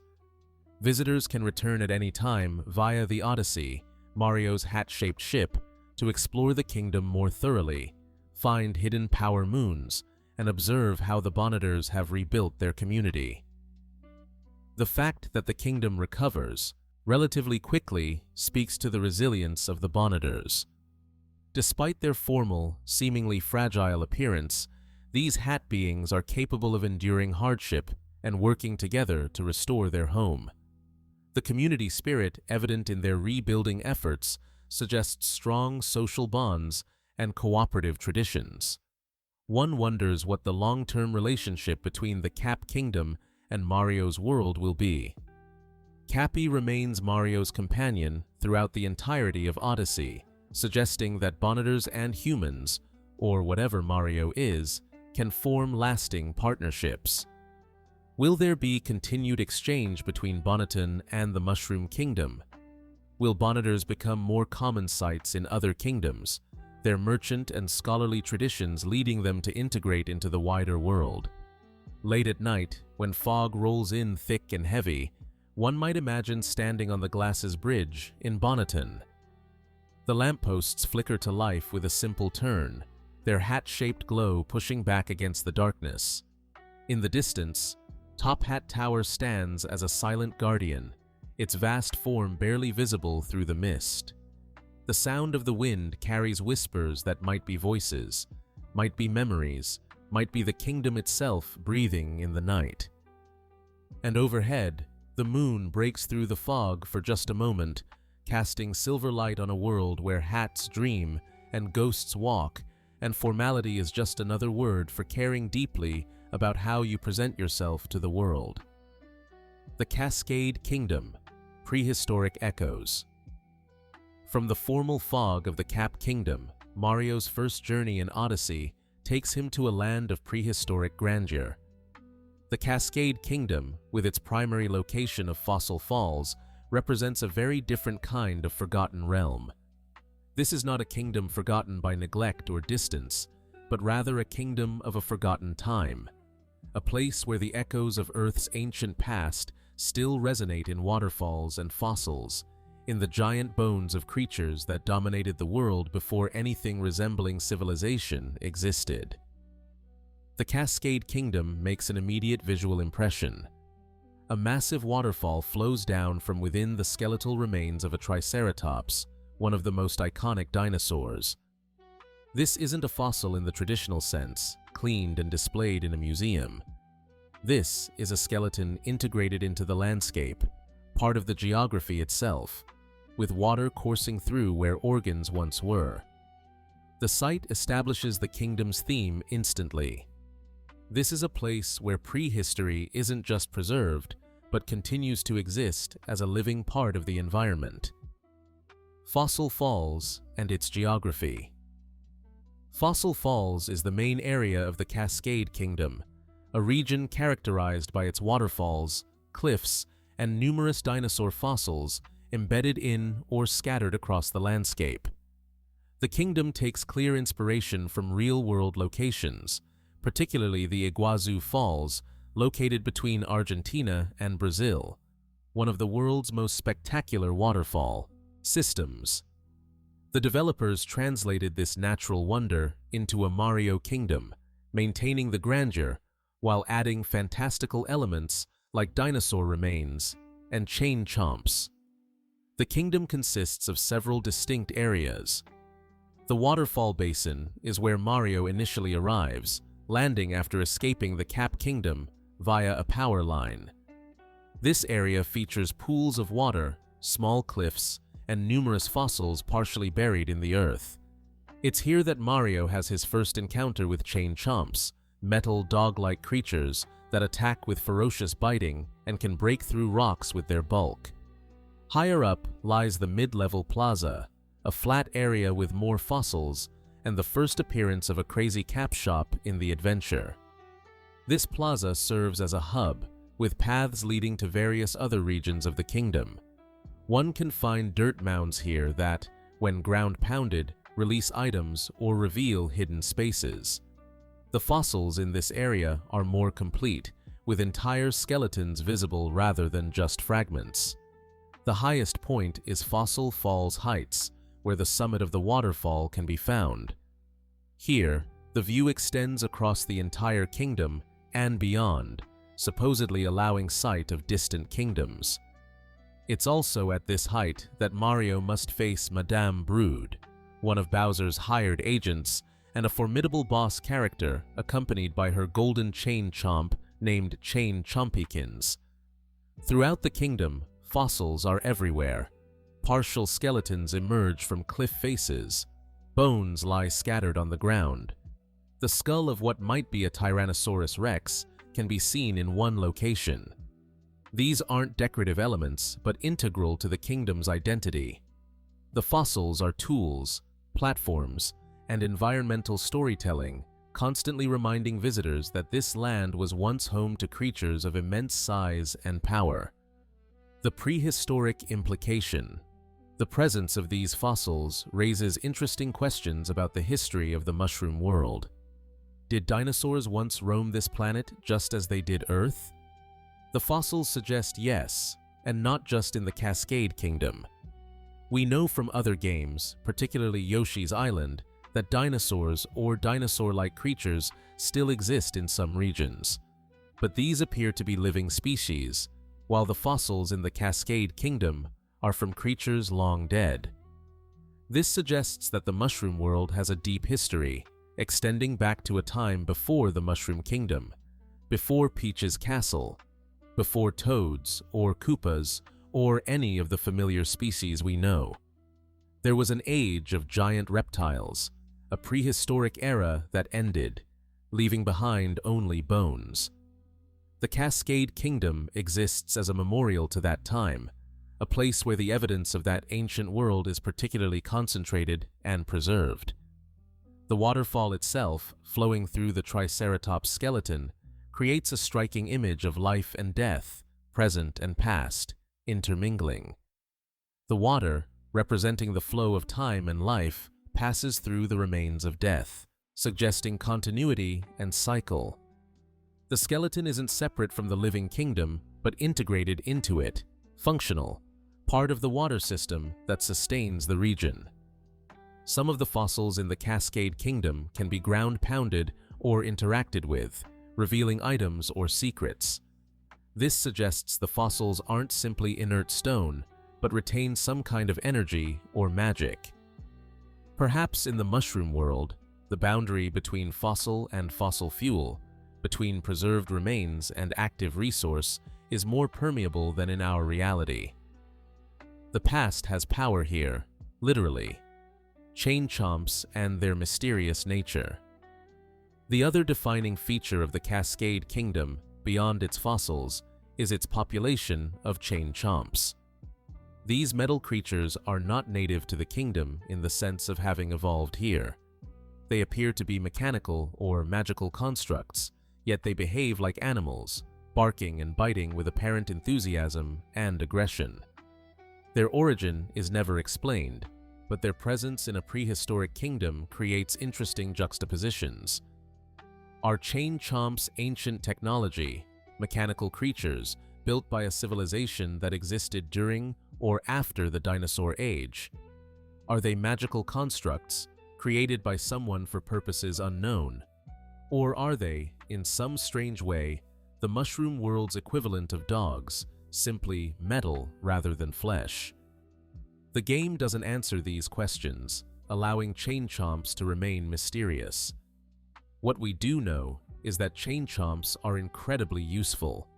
Mario can capture them with Cappy, taking control of their powerful bodies. A captured chain chomp can smash through rocks, revealing new areas and secrets. They can be used to attack enemies from a distance. They can reach items that would otherwise be inaccessible. In the Cascade Kingdom specifically, chain chomps are essential to progression, being the primary means of clearing obstacles. There's also the question of what chain chomps eat. They're often depicted attached to posts by chains, and they bite aggressively at anything that comes near. But what sustains them? Are they powered by magic, requiring no food? Do they consume rocks or minerals? Or is their aggression purely mechanical, a programmed behavior without biological need behind it? The Cascade Kingdom doesn't answer this, but it does place chain chomps in an environment rich with minerals and stones, perhaps hinting at a connection. Life in a prehistoric kingdom. Despite its name suggesting a dead past, the Cascade Kingdom is very much alive. The waterfalls flow constantly. Grass grows across the landscape. Trees dot the hillsides, and wildlife, in the form of frogs and Goombas, inhabits the kingdom. This is not a static museum, but a living ecosystem that happens to be built around prehistoric remains. The frogs of the Cascade Kingdom are particularly notable because they can be captured by Mario. Taking control of a frog grants Mario enhanced jumping abilities, allowing him to reach high ledges and distant platforms. These amphibians suggest water sources beyond the visible waterfalls, perhaps ponds or streams where frogs breed and thrive. Their presence indicates a complete ecosystem, not just fossils and rocks, but living creatures adapted to the kingdom's environment. Goombas also inhabit the kingdom, though whether they're native or immigrants is unclear. Goombas are originally Bowser's minions, but have been seen living independently in various kingdoms. Their presence in the Cascade Kingdom might indicate migration from neighboring realms, or could suggest that Goombas are more widely distributed than typically assumed, living in various environments across the world. The vegetation of the kingdom appears temperate, suggesting a climate that's neither too hot nor too cold. Trees grow on hillsides, grass covers the ground, and the waterfalls themselves indicate significant rainfall or snowmelt from higher elevations. The kingdom likely experiences seasons, with the waterfalls perhaps freezing in winter and running heavy with snowmelt in spring. The Odyssey and first steps of a journey. The Cascade Kingdom holds special significance in Mario's Odyssey adventure because it's where he first acquires the Odyssey, the hat-shaped airship that will carry him to all the kingdoms he'll visit. The Odyssey sits dormant in the kingdom, needing power moons to fuel its journey. This establishes the central gameplay loop. Collect power moons to fuel the Odyssey, travel to new kingdoms, collect more power moons, and continue the cycle. Why is the Odyssey in the Cascade Kingdom? Was it left here by previous owners? Did it crash here? Was it built here? The game doesn't explain, but the ship's presence connects the Cascade Kingdom to the wider network of kingdoms that Mario will visit. This prehistoric place serves as a launching point for a journey across modern and futuristic kingdoms, ancient and contemporary, real and fantastic. The Odyssey's design as a ship shaped like a top hat mirrors Cappy's form, and indeed, Cappy seems to have some special relationship with the Odyssey, able to interface with it and guide Mario in its use. This suggests connections between the Bonneter civilization and whoever built or currently operates airships in this world. Perhaps the Bonneters, with their airship building expertise, have a hand in maintaining or creating vessels like the Odyssey. Connections to other kingdoms and time. The Cascade Kingdom sits relatively close to the Mushroom Kingdom geographically, being on the same continental landmass that includes the Sand Kingdom and the Lake Kingdom. This landmass resembles Pangaea, the ancient supercontinent that existed on Earth before tectonic activity split it into the continents we know today. This visual reference to Earth's deep past reinforces the prehistoric theme of the Cascade Kingdom. The kingdom's placement early in Mario's journey, both narratively and geographically, makes it a gateway. Players passing through it are leaving the familiar territories near the Mushroom Kingdom and heading into stranger lands. The prehistoric nature of the Cascade Kingdom serves as a reminder that the world has vast history, that the familiar kingdoms are relatively recent developments in a much longer story. Some fans have theorized connections between the Cascade Kingdom's dinosaurs and Yoshi's species. Yoshis are clearly dinosaur-like, and they've been shown to have existed since Mario was a baby. Could Yoshis be descendants of the dinosaurs whose fossils fill the Cascade Kingdom? Or are Yoshis a separate lineage, more closely related to dragons or other fantasy creatures than to the ancient reptiles whose bones we see? The game offers no definitive answers, but the proximity of the Cascade Kingdom to Dinosaur Land, where Yoshis are most commonly found, suggests possible connections. Perhaps the Cascade Kingdom and Dinosaur Land are part of the same prehistoric heritage, two places where the ancient past is still visible in different ways. In the Cascade Kingdom through fossils, in Dinosaur Land through living descendants. The eternal flow. What persists most strongly in memory after visiting the Cascade Kingdom is the sound of falling water. The waterfalls are constant, their roar filling the air, their mist rising from the pools below. Water flows through the skeleton of the Triceratops, transforming remains into function, making the past useful to the present. The cycle of water, evaporating, condensing, falling, collecting, and rising again to repeat, mirrors the cycle of life itself. The Cascade Kingdom stands as a reminder that kingdoms rise and fall, that civilizations come and go, that even the mightiest creatures eventually leave only bones behind. But it's not a sad place. The waterfalls laugh as they fall. The grass grows over ancient graves. Life continues, building on what came before, incorporating the past into the present. Late at night, if you stood at Fossil Falls Heights and looked out over the kingdom, you would see the moonlight reflecting off the waterfalls, turning them silver. You would see the bones, massive and mysterious, casting shadows across the landscape. You would hear the water, eternal and unchanging, and you would understand that this kingdom is not about death or endings. It's about persistence, about the way that what was continues to matter, continues to shape what is and what will be. The dinosaurs are gone, but their bones remain, and water still flows through them, giving life to the land they left behind. The Sand Kingdom, desert mysteries, and ancient Tostarenan culture. From prehistoric fossils to ancient civilizations, we travel now to the Sand Kingdom, a realm of scorching deserts, mysterious ruins, and skeletal inhabitants who celebrate death as much as life. The Sand Kingdom, with its capital city of Tostarena, represents one of the most culturally distinct kingdoms in Mario's adventures, drawing heavily from Mexican and Mesoamerican influences to create a place that feels both fantastical and grounded in real-world inspiration. The Sand Kingdom sprawls across endless dunes of red sand, punctuated by ruins, rock formations, and the occasional oasis. The very air shimmers with heat, and the average temperature hovers around 104 degrees Fahrenheit. This is not a forgiving environment, yet life and civilization have flourished here, adapted to the harsh conditions through architecture, culture, and ancient magic that perhaps predates the modern inhabitants. Tostarena Town and the Tostarena people.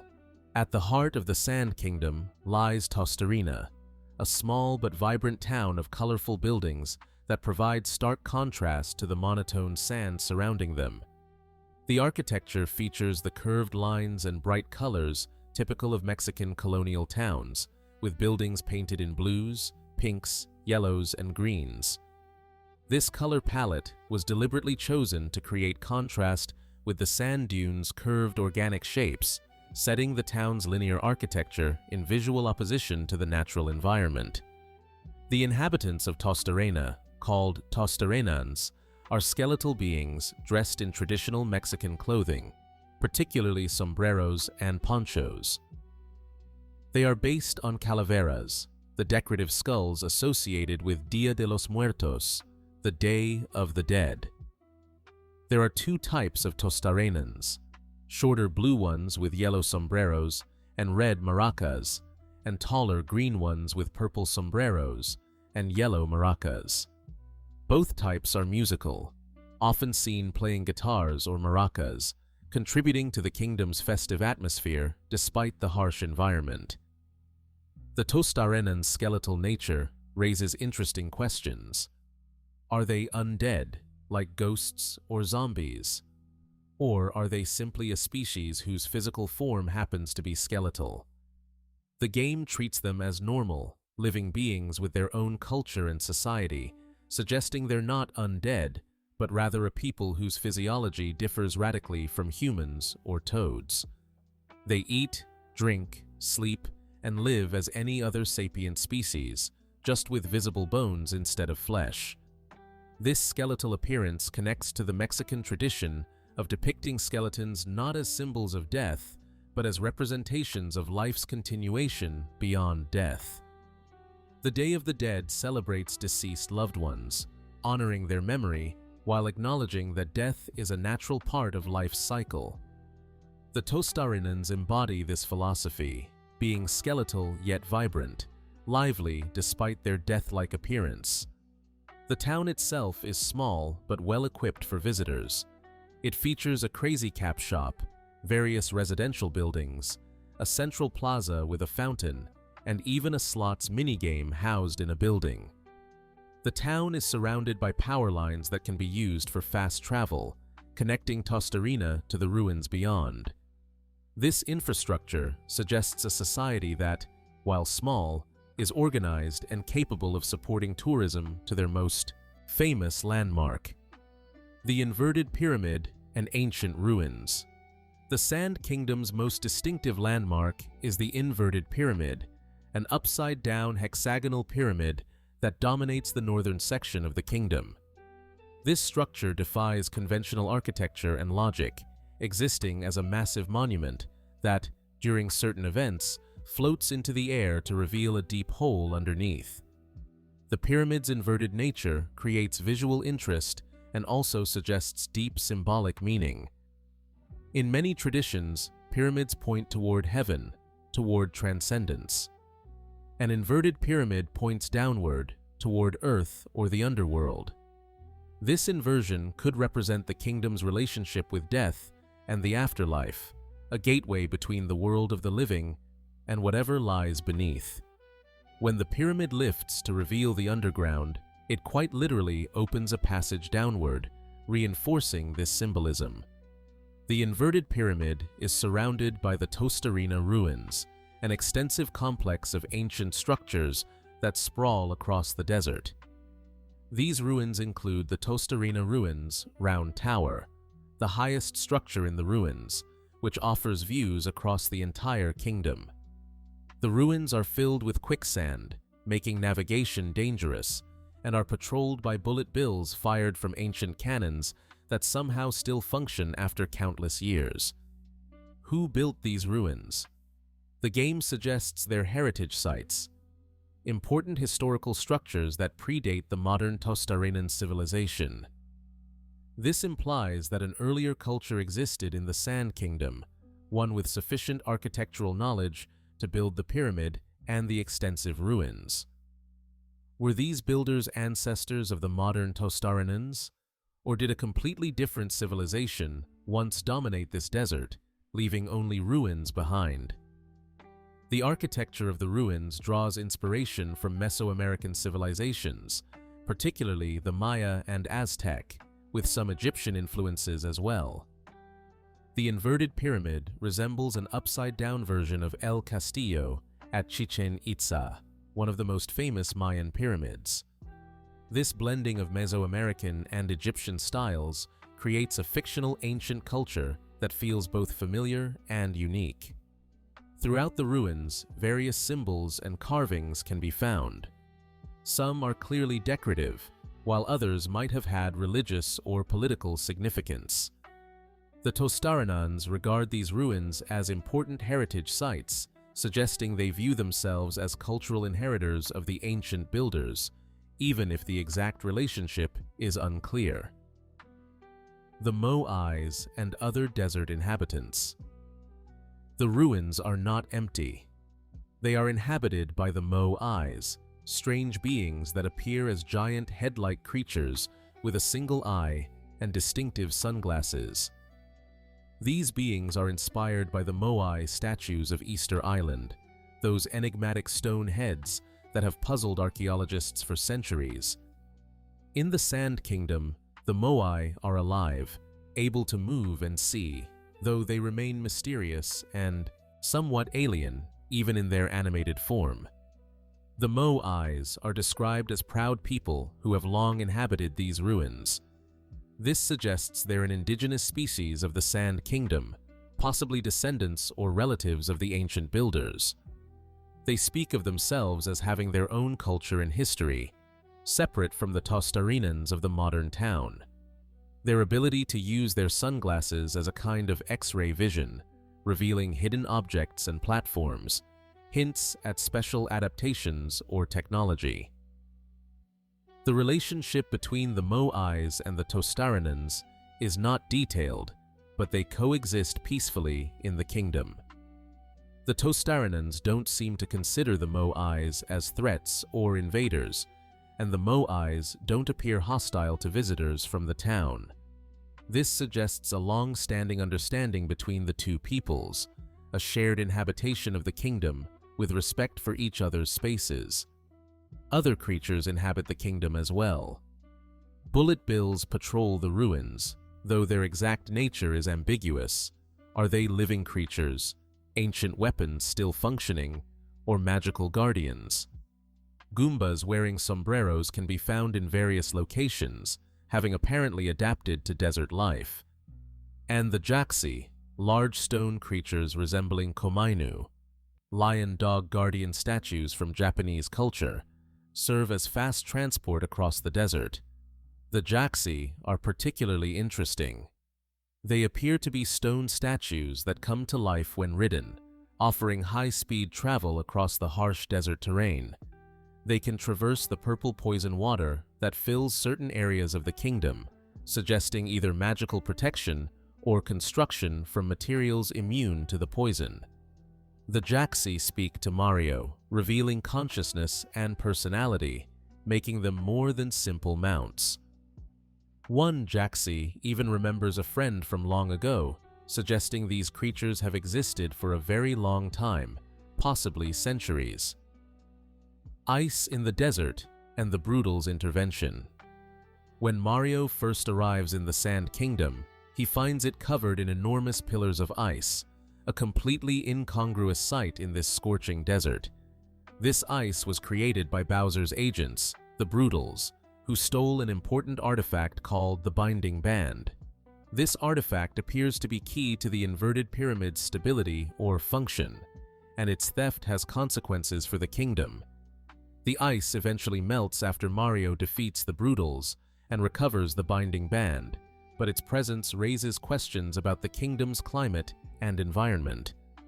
The fact that ice can exist here, even temporarily, suggests that the kingdom's heat is not absolute, that magic or technology can overcome it. It also demonstrates the Tostarenans' vulnerability to outside interference. They were unable to stop the Brutals or remove the ice themselves, needing Mario's intervention. The Binding Band itself is an intriguing artifact. Once returned, it is placed back at the inverted pyramid, where it presumably maintains the structure's integrity or controls its levitation. This suggests the ancient builders possessed knowledge of artifacts or magic that the modern Tostarenans may not fully understand. They know the Binding Band is important, they protect it as a treasure, but do they comprehend the mechanisms by which it functions? The underground and what lies beneath. When the inverted pyramid lifts into the air, it reveals a deep hole that leads underground. This passage descends into ice caves, an unexpected environment beneath a desert kingdom. The caves feature ice platforms, crushing pillars, and eventually lead to the boss chamber where Nuclotech resides.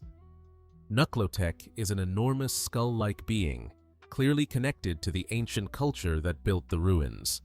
This entity attacks with giant fists, its head separated from its body, suggesting either magical animation or spiritual possession of ancient remains. Defeating Nuclotech is necessary to obtain the multi-moon that powers the Odyssey's continued journey.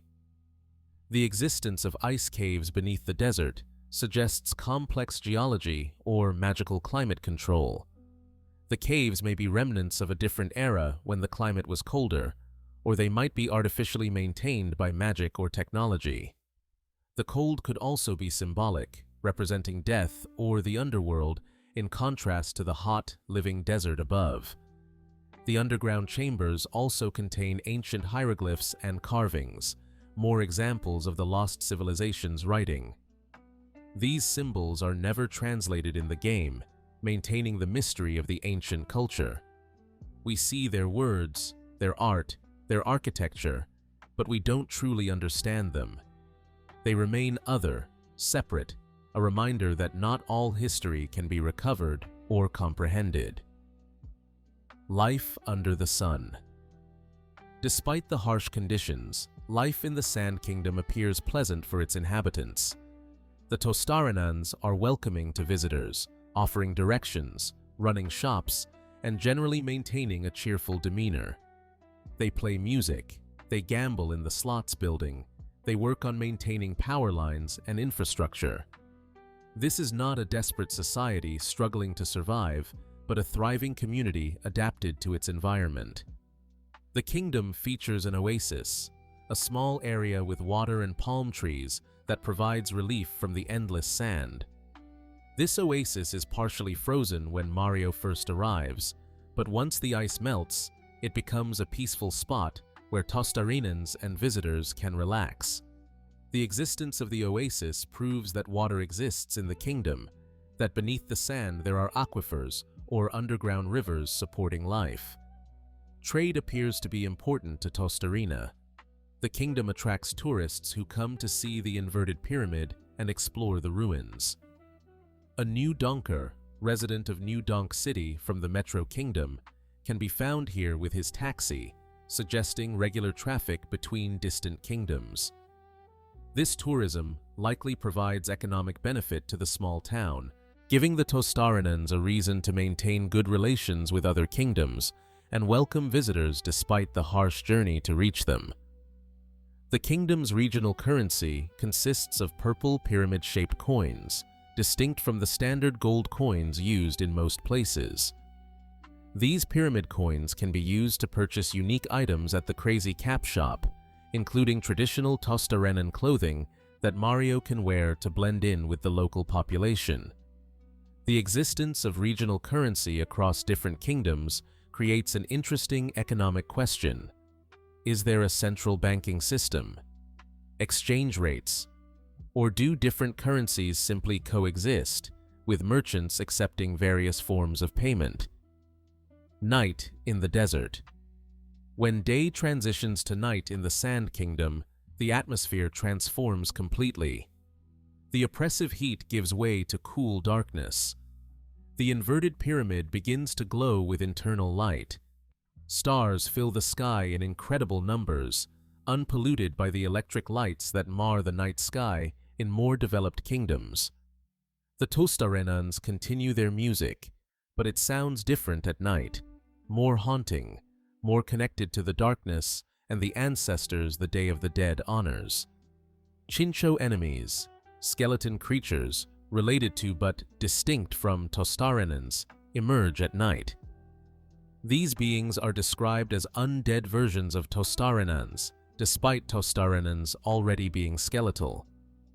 This creates a fascinating ontological puzzle. If a skeleton person dies, what form does their undeath take? The Chinchos appear as blue, ghostly versions of Tostarenans, suggesting that even skeletal beings have some essence that persists beyond physical death. The desert night also reveals the full beauty of the kingdom's design. The colorful buildings of Tostarena stand out even more dramatically against the dark sand. The ruins take on a mysterious quality, their ancient stones creating deep shadows and secret spaces. The sound design shifts, with the wind becoming more pronounced, carrying with it the sense of vast empty spaces extending in all directions. Reflections on memory and heritage. The Sand Kingdom embodies themes of memory, heritage, and cultural continuity. The Tostarenans live among ruins they didn't build, honoring a past they may not fully understand. They view themselves as inheritors of ancient culture, maintaining the ruins as heritage sites, protecting the inverted pyramid and its associated artifacts. This relationship with the past is neither nostalgic nor dismissive, but rather respectful and pragmatic.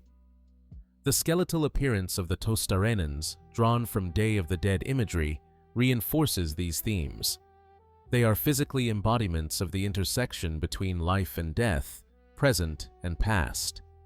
They live as fully as any other people, yet their very bodies remind observers of mortality and the passage of time. They are celebrations of death not as an ending, but as a transformation, as a state to be honored rather than feared. The ancient ruins surrounding Tostarena serve as literal monuments to impermanence. Great civilizations built these structures, poured knowledge and labor into them, created something meant to last forever. Yet the builders are gone. Their language is unreadable. Their purposes are forgotten. Only the stones remain, and even these are slowly being eroded by wind and sand, eventually to disappear entirely. Yet the Tostarenans continue. They build their own structures, create their own culture, live their own lives among the remnants of the past. They prove that endings are not absolute, that something always continues, that life finds a way even in the harshest environments. The desert, which should be hostile to life, instead supports it. The ruins, which represent death and endings, instead become the foundation for new beginnings. The desert's eternal song. As we prepare to leave the Sand Kingdom and journey to other forgotten realms, imagine one last time the scene as the sun sets over Tostarena. The intense heat fades to comfortable warmth. The Tostarenans begin their evening music, guitars and maracas creating rhythms that echo off ancient stones. The inverted pyramid catches the last light of day, glowing orange and red before darkness claims it. Somewhere in the ruins, a Moai watches the sunset as it has watched countless others, patient and timeless. Beneath the sand, the ice caves remain cold and secret. The Jaxi sleep standing, their stone eyes closed, dreaming perhaps of ancient times when they were first carved and given life. And far above, the first stars begin to appear. So many stars, a galaxy's worth of lights emerging from the deepening blue, each one a sun in its own right, each one potentially the center of its own kingdoms, its own forgotten realms, its own endless mysteries. The Sand Kingdom teaches us that the past never truly disappears. It is buried beneath our feet, built into our walls, remembered in our celebrations. We are all living among ruins, whether we recognize them or not, whether we honor them or ignore them. The question is not whether the past matters, but rather how we choose to relate to it, what we take from those who came before us, and what we leave for those who will come after. The desert sings an eternal song of memory and forgetting, of building and erosion, of life emerging from death and death, eventually claiming all life. It is a song without beginning or end, a melody made of sand sliding down dunes, of wind whistling through ruins, of skeletal musicians playing for an audience of stars. And if you listen closely, in the quiet spaces between the notes, you might hear your own name being called, might feel yourself beckon to join the dance, to become part of the eternal cycle that the Sand Kingdom represents, where everything that has ever been continues to be, in one form or another, forever and always.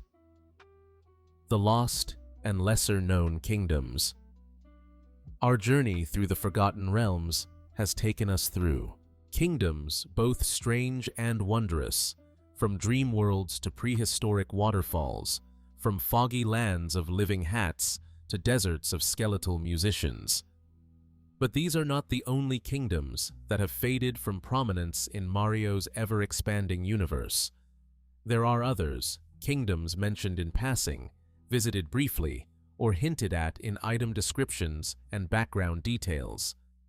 These lesser-known realms fill out the geography of the Mushroom World, suggesting a civilization far more complex and diverse than any single game can fully explore.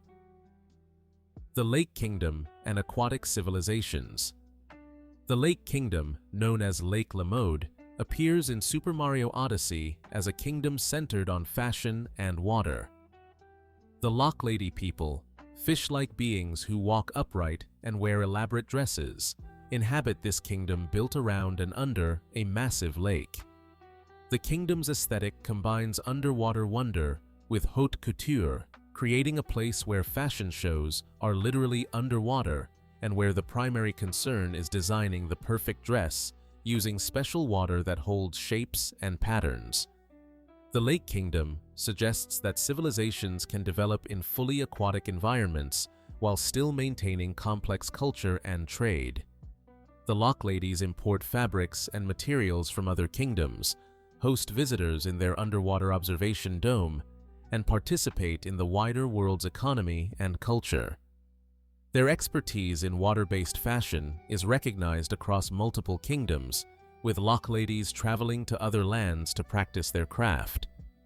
The kingdom's architecture is sophisticated, featuring domed structures that allow air-breathing visitors to exist comfortably underwater, as well as fully submerged areas accessible only to those who can breathe water or are wearing specialized equipment.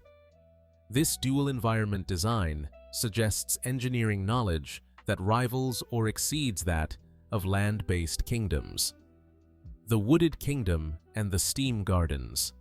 The Wooded Kingdom, called Steam Gardens, is a mechanical garden of extraordinary complexity. This kingdom appears initially natural, covered in trees and flowers, but closer inspection reveals extensive machinery. The kingdom is literally constructed, a garden built and maintained by robots, with the plants themselves integrated into mechanical systems.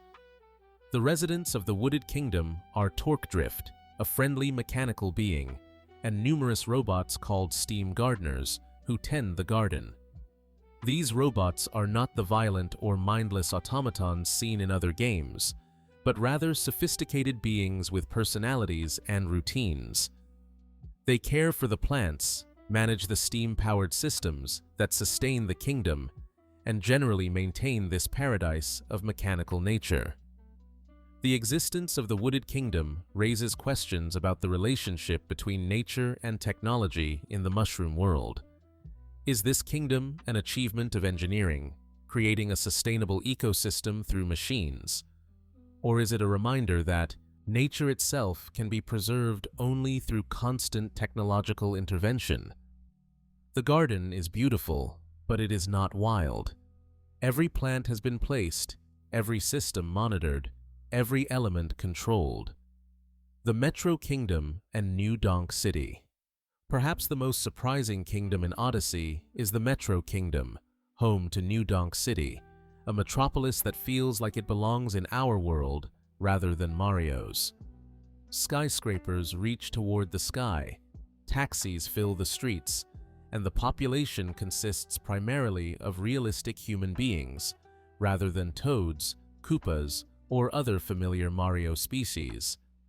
New Donk City is governed by Pauline, a character from the original Donkey Kong arcade game, now serving as mayor of this bustling metropolis. The city's aesthetic is distinctly 1930s New York, with Art Deco buildings, jazz music, and a vibe that feels utterly different from any other kingdom. The citizens even express surprise at seeing Mario, calling him that jumpman from out of town, suggesting they view him as the unusual one, not themselves. The Metro Kingdom's existence challenges assumptions about the mushroom world. If New Donk City can exist with its realistic humans and modern infrastructure, what does that mean for the world's overall setting? Is it fantasy or modern? Medieval or contemporary? The answer seems to be that it's all of these things simultaneously, with different kingdoms existing in different time periods and aesthetic registers, while somehow coexisting on the same planet. New Donk City engages in trade and tourism with other kingdoms. Citizens of New Donk have been seen traveling to places like the Sand Kingdom. The city has its own festival celebrating Mario's history, suggesting cultural knowledge of his adventures. The city is connected to the wider world, not just geographically, but culturally and economically. The Luncheon Kingdom and Mont Volbono. The Luncheon Kingdom centers on Mont Volbono, an active volcano inhabited by the Volbonan people, round beings made of stone or rock who serve as chefs in this culinary kingdom. Here, food is not just sustenance, but the kingdom's entire purpose and identity. The volcano creates the perfect conditions for cooking, with lava serving as an unconventional but effective heat source. The Volbonans prepare massive dishes, cooking with ingredients and techniques that would be impossible in more conventional kitchens. Whole structures are dedicated to preparing specific foods, with giant pots, pans, and ovens built into the landscape. The kingdom exports food to other realms, with Volbonan cuisine being recognized for its unique flavors and bold cooking methods. Mont Volbono represents an interesting adaptation to what would typically be considered a hostile environment. Rather than fleeing from the volcano or merely tolerating its existence, the Volbonans have embraced it, making it central to their economy and culture. They live with danger, cooking meals on the edge of disaster, yet their kingdom thrives. The Snow Kingdom and Shiveria. The Snow Kingdom, called Shiveria, is a frozen realm inhabited by seal-like beings who race down icy slopes and live in harmony with the cold. Unlike some other kingdoms where the environment seems chosen arbitrarily, Chiveria's residents are clearly adapted to the cold, with the seals being perfectly suited to ice and snow. The kingdom features the Bound Bowl, a massive racing course where seals compete in speed and skill. Racing appears to be the primary cultural activity, with the kingdom's architecture and infrastructure designed to support this sport. Visitors from other kingdoms come to Chiveria to experience its unique racing culture, making it a tourist destination despite its harsh climate. Chiveria also connects to other kingdoms through tunnels and passages, with a painting leading to the Seaside Kingdom and suggesting underground routes that bypass surface travel. This hidden network of connections implies that the geography of the mushroom world is more complex than surface observation would indicate, with subterranean passages linking distant realms. The Seaside Kingdom and Bub Lane. The Seaside Kingdom, known as Bub Lane, is a beach resort built on a small archipelago. The kingdom is inhabited by Bublanians, round beings who come in two varieties: those with sunglasses who live on the islands, and those with diving helmets who live underwater. Bub Lane is explicitly designed as a vacation destination, with beaches, hotels, and tourist attractions. What's interesting about Bub Lane is its economy, which appears entirely based on tourism. The kingdom produces little in the way of goods or food, instead importing what it needs and exporting vacation experiences. This suggests a sophisticated economic system where services can be traded as effectively as physical goods, and where some kingdoms can specialize in leisure rather than necessity. The presence of underwater ruins near Bub Lane hints at an older civilization, suggesting that the current resort kingdom is built on the remnants of something else. These ruins go unexplored in the game, remaining mysteries beneath the waves, reminders that every kingdom has layers of history beneath its current incarnation. Bowser's Kingdom and the Koopa Military State. Bowser's Kingdom, appearing in Odyssey, is not the dark lands that serve as his primary base, but rather a Japanese-inspired fortress featuring traditional Eastern architecture, samurai-like Koopas, and a martial culture. This kingdom raises questions about Bowser's actual territories and influence. How many kingdoms does Bowser control? How many serve him willingly versus through conquest? The existence of Bowser's Kingdom suggests that Bowser has created his own civilization, complete with culture, architecture, and loyal subjects who aren't simply monsters, but organized military forces with training and tradition. This makes Bowser more than just a villain, but a legitimate ruler with his own nation, one that exists parallel to the Mushroom Kingdom and commands respect, if not approval, from other realms. The Moon Kingdom and Lunar Mysteries. Perhaps the most unexpected kingdom in all of Mario's adventures is the Moon Kingdom, a settlement on Earth's moon featuring a chapel where Bowser plans to marry Peach. This kingdom is inhabited by mysterious beings and contains structures that suggest ancient civilizations or alien presence. The moon here is not a barren rock, but a place with atmosphere, gravity, and the infrastructure to support a wedding chapel and various structures. The Moon Kingdom's existence suggests that the Mushroom World's cosmology is more complex than a single planet. If the moon can be inhabited, what about other planets, other moons? The glimpse of Earth from the moon's surface, showing the familiar landmasses of the Mushroom World below, confirms that this is indeed the moon of the planet we've been exploring all along. Yet it raises more questions than it answers about the nature of this universe. The dark side and darker side. Beyond even the Moon Kingdom lie the dark side and darker side, regions of the moon that are effectively challenge kingdoms, existing more as game spaces than as true locations with populations or purposes. Yet their existence expands the world's boundaries even further, suggesting that there are places beyond normal geography, spaces that exist for testing and trial rather than for life and civilization. Connections and cosmic geography. As we've journeyed through these forgotten kingdoms, patterns have emerged. The mushroom world is not a single planet with consistent rules, but rather a cosmos of interconnected realms, each with its own logic, its own inhabitants, and its own relationship to the others. Some kingdoms are accessible by walking or sailing, sharing physical space on the same continental landmasses. Others can only be reached through pipes, paintings, or special portals that bend space or connect dimensions. This creates a geography that is simultaneously physical and metaphysical. The Mushroom Kingdom borders the Beanbean Kingdom, and one can walk between them. But it also connects to Subcon, which may not exist in physical space at all. It links to Sarasaland, which requires air travel to reach. It joins to the Sprixie Kingdom through clear pipes that might cross interstellar space.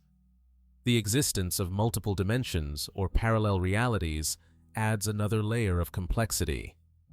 The Paper Mario series suggests that paper versions of characters and kingdoms exist alongside their normal forms. Dream dimensions appear in multiple games, spaces where the rules of reality bend to accommodate the logic of dreams. Time travel brings yet another dimension, allowing kingdoms to interact with their own pasts or futures. Despite this complexity, the kingdoms maintain connections. Trade routes exist, as evidenced by merchants appearing in multiple locations and citizens traveling for tourism or business. Currencies can be exchanged, suggesting banking systems, or at least agreed upon rates. Diplomatic relations are maintained, with ambassadors traveling between realms and alliances, forming or breaking based on political considerations. Some kingdoms seem to be clustered or associated with each other. The Mushroom Kingdom, Beanbean Kingdom, and Sarasaland might form one cluster of relatively close, well-connected realms. The various kingdoms of Odyssey might form another cluster, with the Cap Kingdom, Cascade Kingdom, and Sand Kingdom, all within relatively easy reach of each other. Other kingdoms like Subcon or the Sprixie Kingdom exist outside these clusters, connected through more esoteric means. The nature of forgetting. Why do some kingdoms fade from prominence while others remain? The Mushroom Kingdom is visited constantly, appearing in nearly every Mario game. Yet Sarasaland, after its introduction, virtually disappeared. The Beanbean Kingdom appears in the Mario and Luigi series, but nowhere else. The kingdoms of Odyssey may or may not appear in future games. What determines which realms persist and which fade into memory? Part of the answer is purely practical: game development and design. Each Mario game needs new locations to keep the experience fresh, but Mario can't visit every previous kingdom in every game. Choices must be made, and some kingdoms are left behind. But within the fiction of the world, we might imagine other reasons. Perhaps some kingdoms prefer isolation. They maintain their connection to the wider world for trade and diplomacy, but don't welcome constant visitors or involvement in every crisis. Sarasaland, having been saved once by Mario, might have strengthened its defenses and become more self-sufficient. The four kingdoms might have closed their borders or simply faded from relevance as trade routes shifted and other kingdoms rose in prominence. Perhaps some kingdoms exist in different time streams or dimensions, making them accessible only at specific moments or under special circumstances. Subcon can be reached through dreams, but not by walking or sailing. The Sprixie Kingdom requires clear pipes. These limitations naturally reduce contact and cause the kingdoms to remain separate from the main flow of events, forgotten not because they disappeared, but because they were always slightly apart from the primary reality. Or perhaps the forgetting is literal, a consequence of the mushroom world's magical nature. Perhaps kingdoms can fade if they're not remembered, if stories about them aren't told, if people stop visiting and thinking about them. This would make kingdoms somewhat like the fading fairies of myth, sustained by belief and withering in its absence. Mario's visits wouldn't just be helping these kingdoms, but literally keeping them real by acknowledging their existence. The Silent Kingdoms. Beyond the kingdoms we've discussed are those we know even less about. Kingdoms mentioned only in names, appearing in a single game or even a single line of dialogue, hinting at civilizations we never see. The P-Ilo Kingdom from Mario and Luigi, Dream Team, an ancient civilization that exists now only in the dreams of sleeping pillow people. The Jewelry Kingdom from various RPGs, known only as the source of precious gems and metals. The countless kingdoms visited in spin-off games, existing at the periphery of canon, their status uncertain. Then there are the kingdoms that surely exist, but are never named or shown. If Peach, Daisy, and the Sprixie princesses all rule kingdoms, how many other princesses might there be, each with her own realm? If the Metro Kingdom can exist with its modern city, how many other cities might be scattered across this world, each with millions of inhabitants living lives far from Mario's adventures? The mushroom world is vast, more vast than any game can show. For every kingdom we visit, there might be dozens we don't. For every character we meet, there might be thousands we never encounter. The Forgotten Kingdoms are not the exception, but the rule. Most of the world is forgotten, unexplored, waiting in silence for someone to remember it. Dreams of travel. Imagine, for a moment, that you could visit these kingdoms, not as pixels on a screen, but as real places, tangible and explorable. Where would you go first? Would you choose Sarasaland, standing in the shadow of Birabuto's pyramids as sand swirls around your feet? Would you walk the canals of Beanbean Castle Town, listening to the laughter of its green-skinned residents? Would you climb Hoo Hoo Mountain to see Princess Peach's castle from its summit, proving the connection between kingdoms? Perhaps you'd prefer Subcon if you could find the door, walking on clouds and pulling vegetables from soil that shouldn't exist. Or the Sprixie Kingdom, where 7 fairy princesses tend their worlds, and clear pipes offer transport to places unknown. Or Bonneton, where fog hides the world and formal hat beings conduct their business with courteous dignity. Maybe you'd brave the heat of Tostarena, buying a sombrero from skeletal shopkeepers and exploring ruins that predate your understanding. Or you'd visit the prehistoric Cascade Kingdom, standing beneath waterfalls that flow through dinosaur bones, understanding that time is deeper than you imagined, and that the past never truly ends. Each kingdom is a world unto itself, with enough depth and detail to sustain entire lives, entire civilizations. The people of these kingdoms don't wait for Mario to arrive before existing. They wake up, go about their days, pursue their own dreams, and solve their own problems. They have histories that stretch back centuries or millennia. They will have futures that continue long after any individual visitor has left.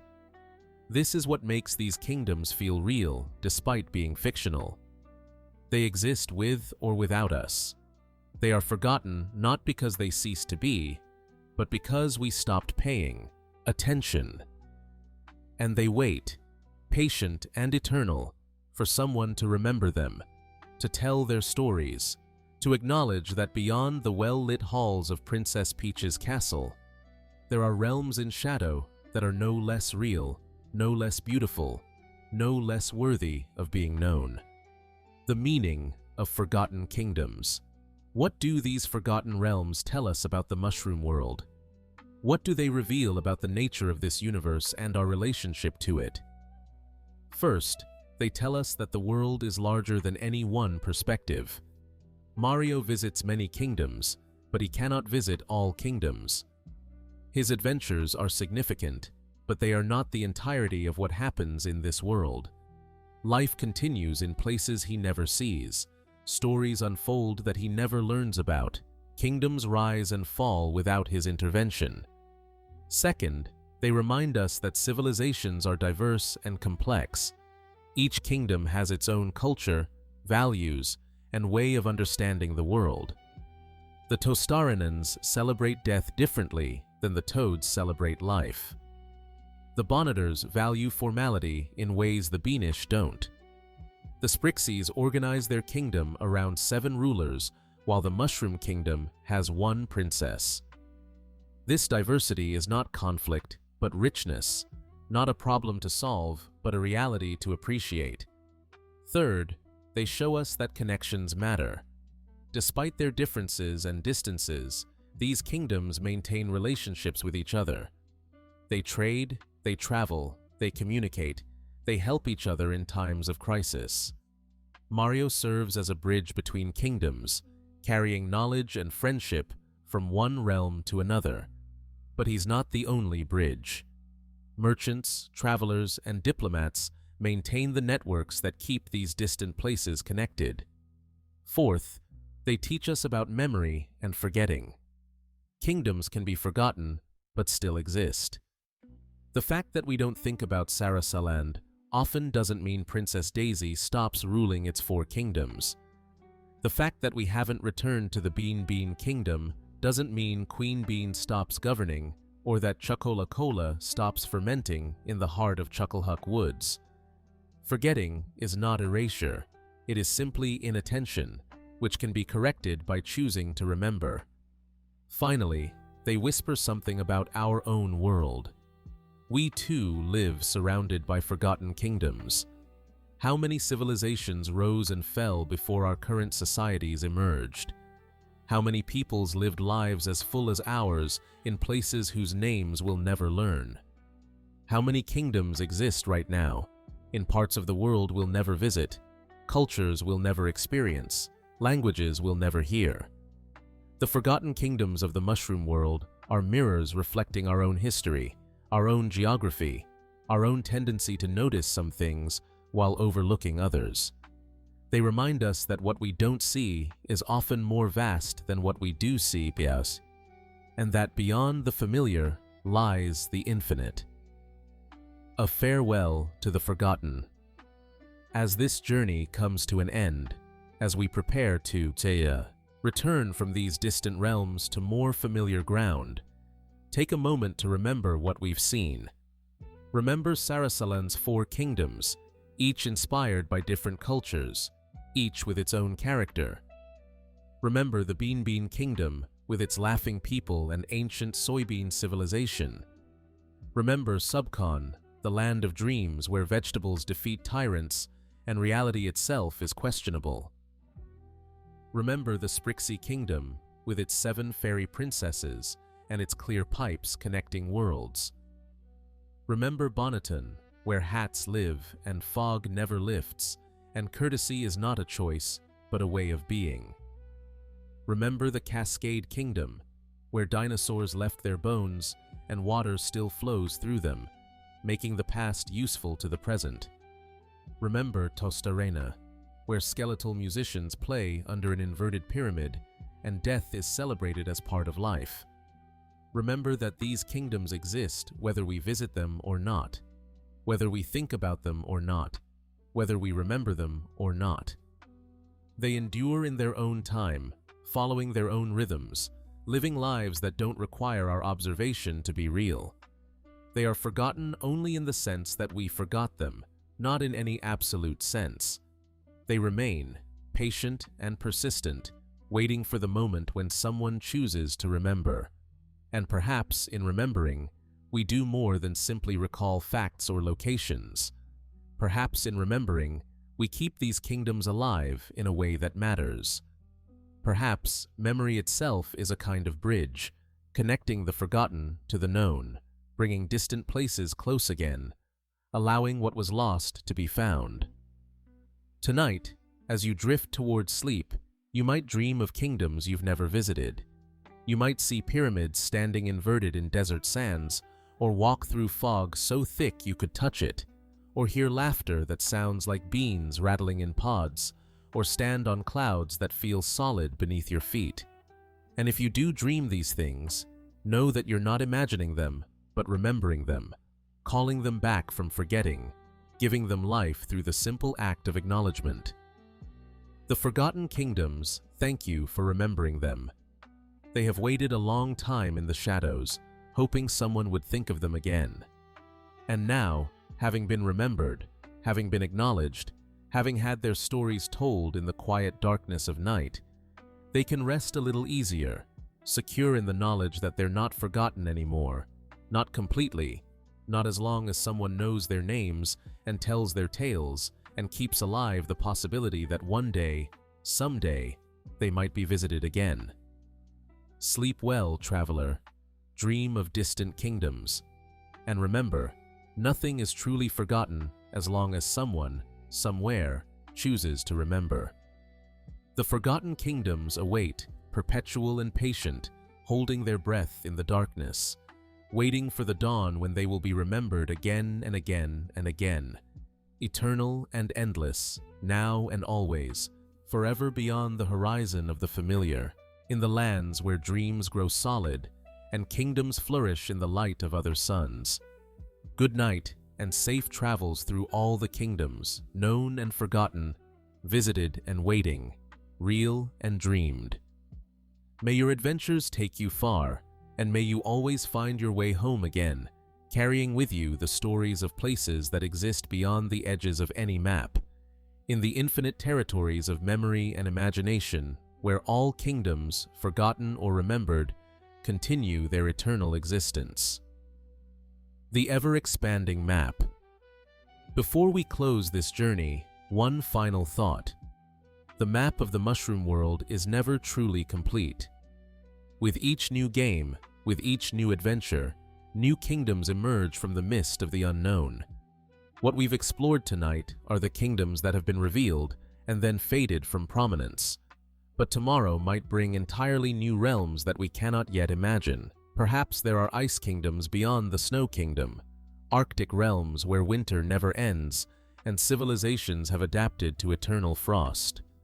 Perhaps there are jungle kingdoms deeper than any we've seen, where canopies stretch for miles and ancient temples hide secrets older than memory.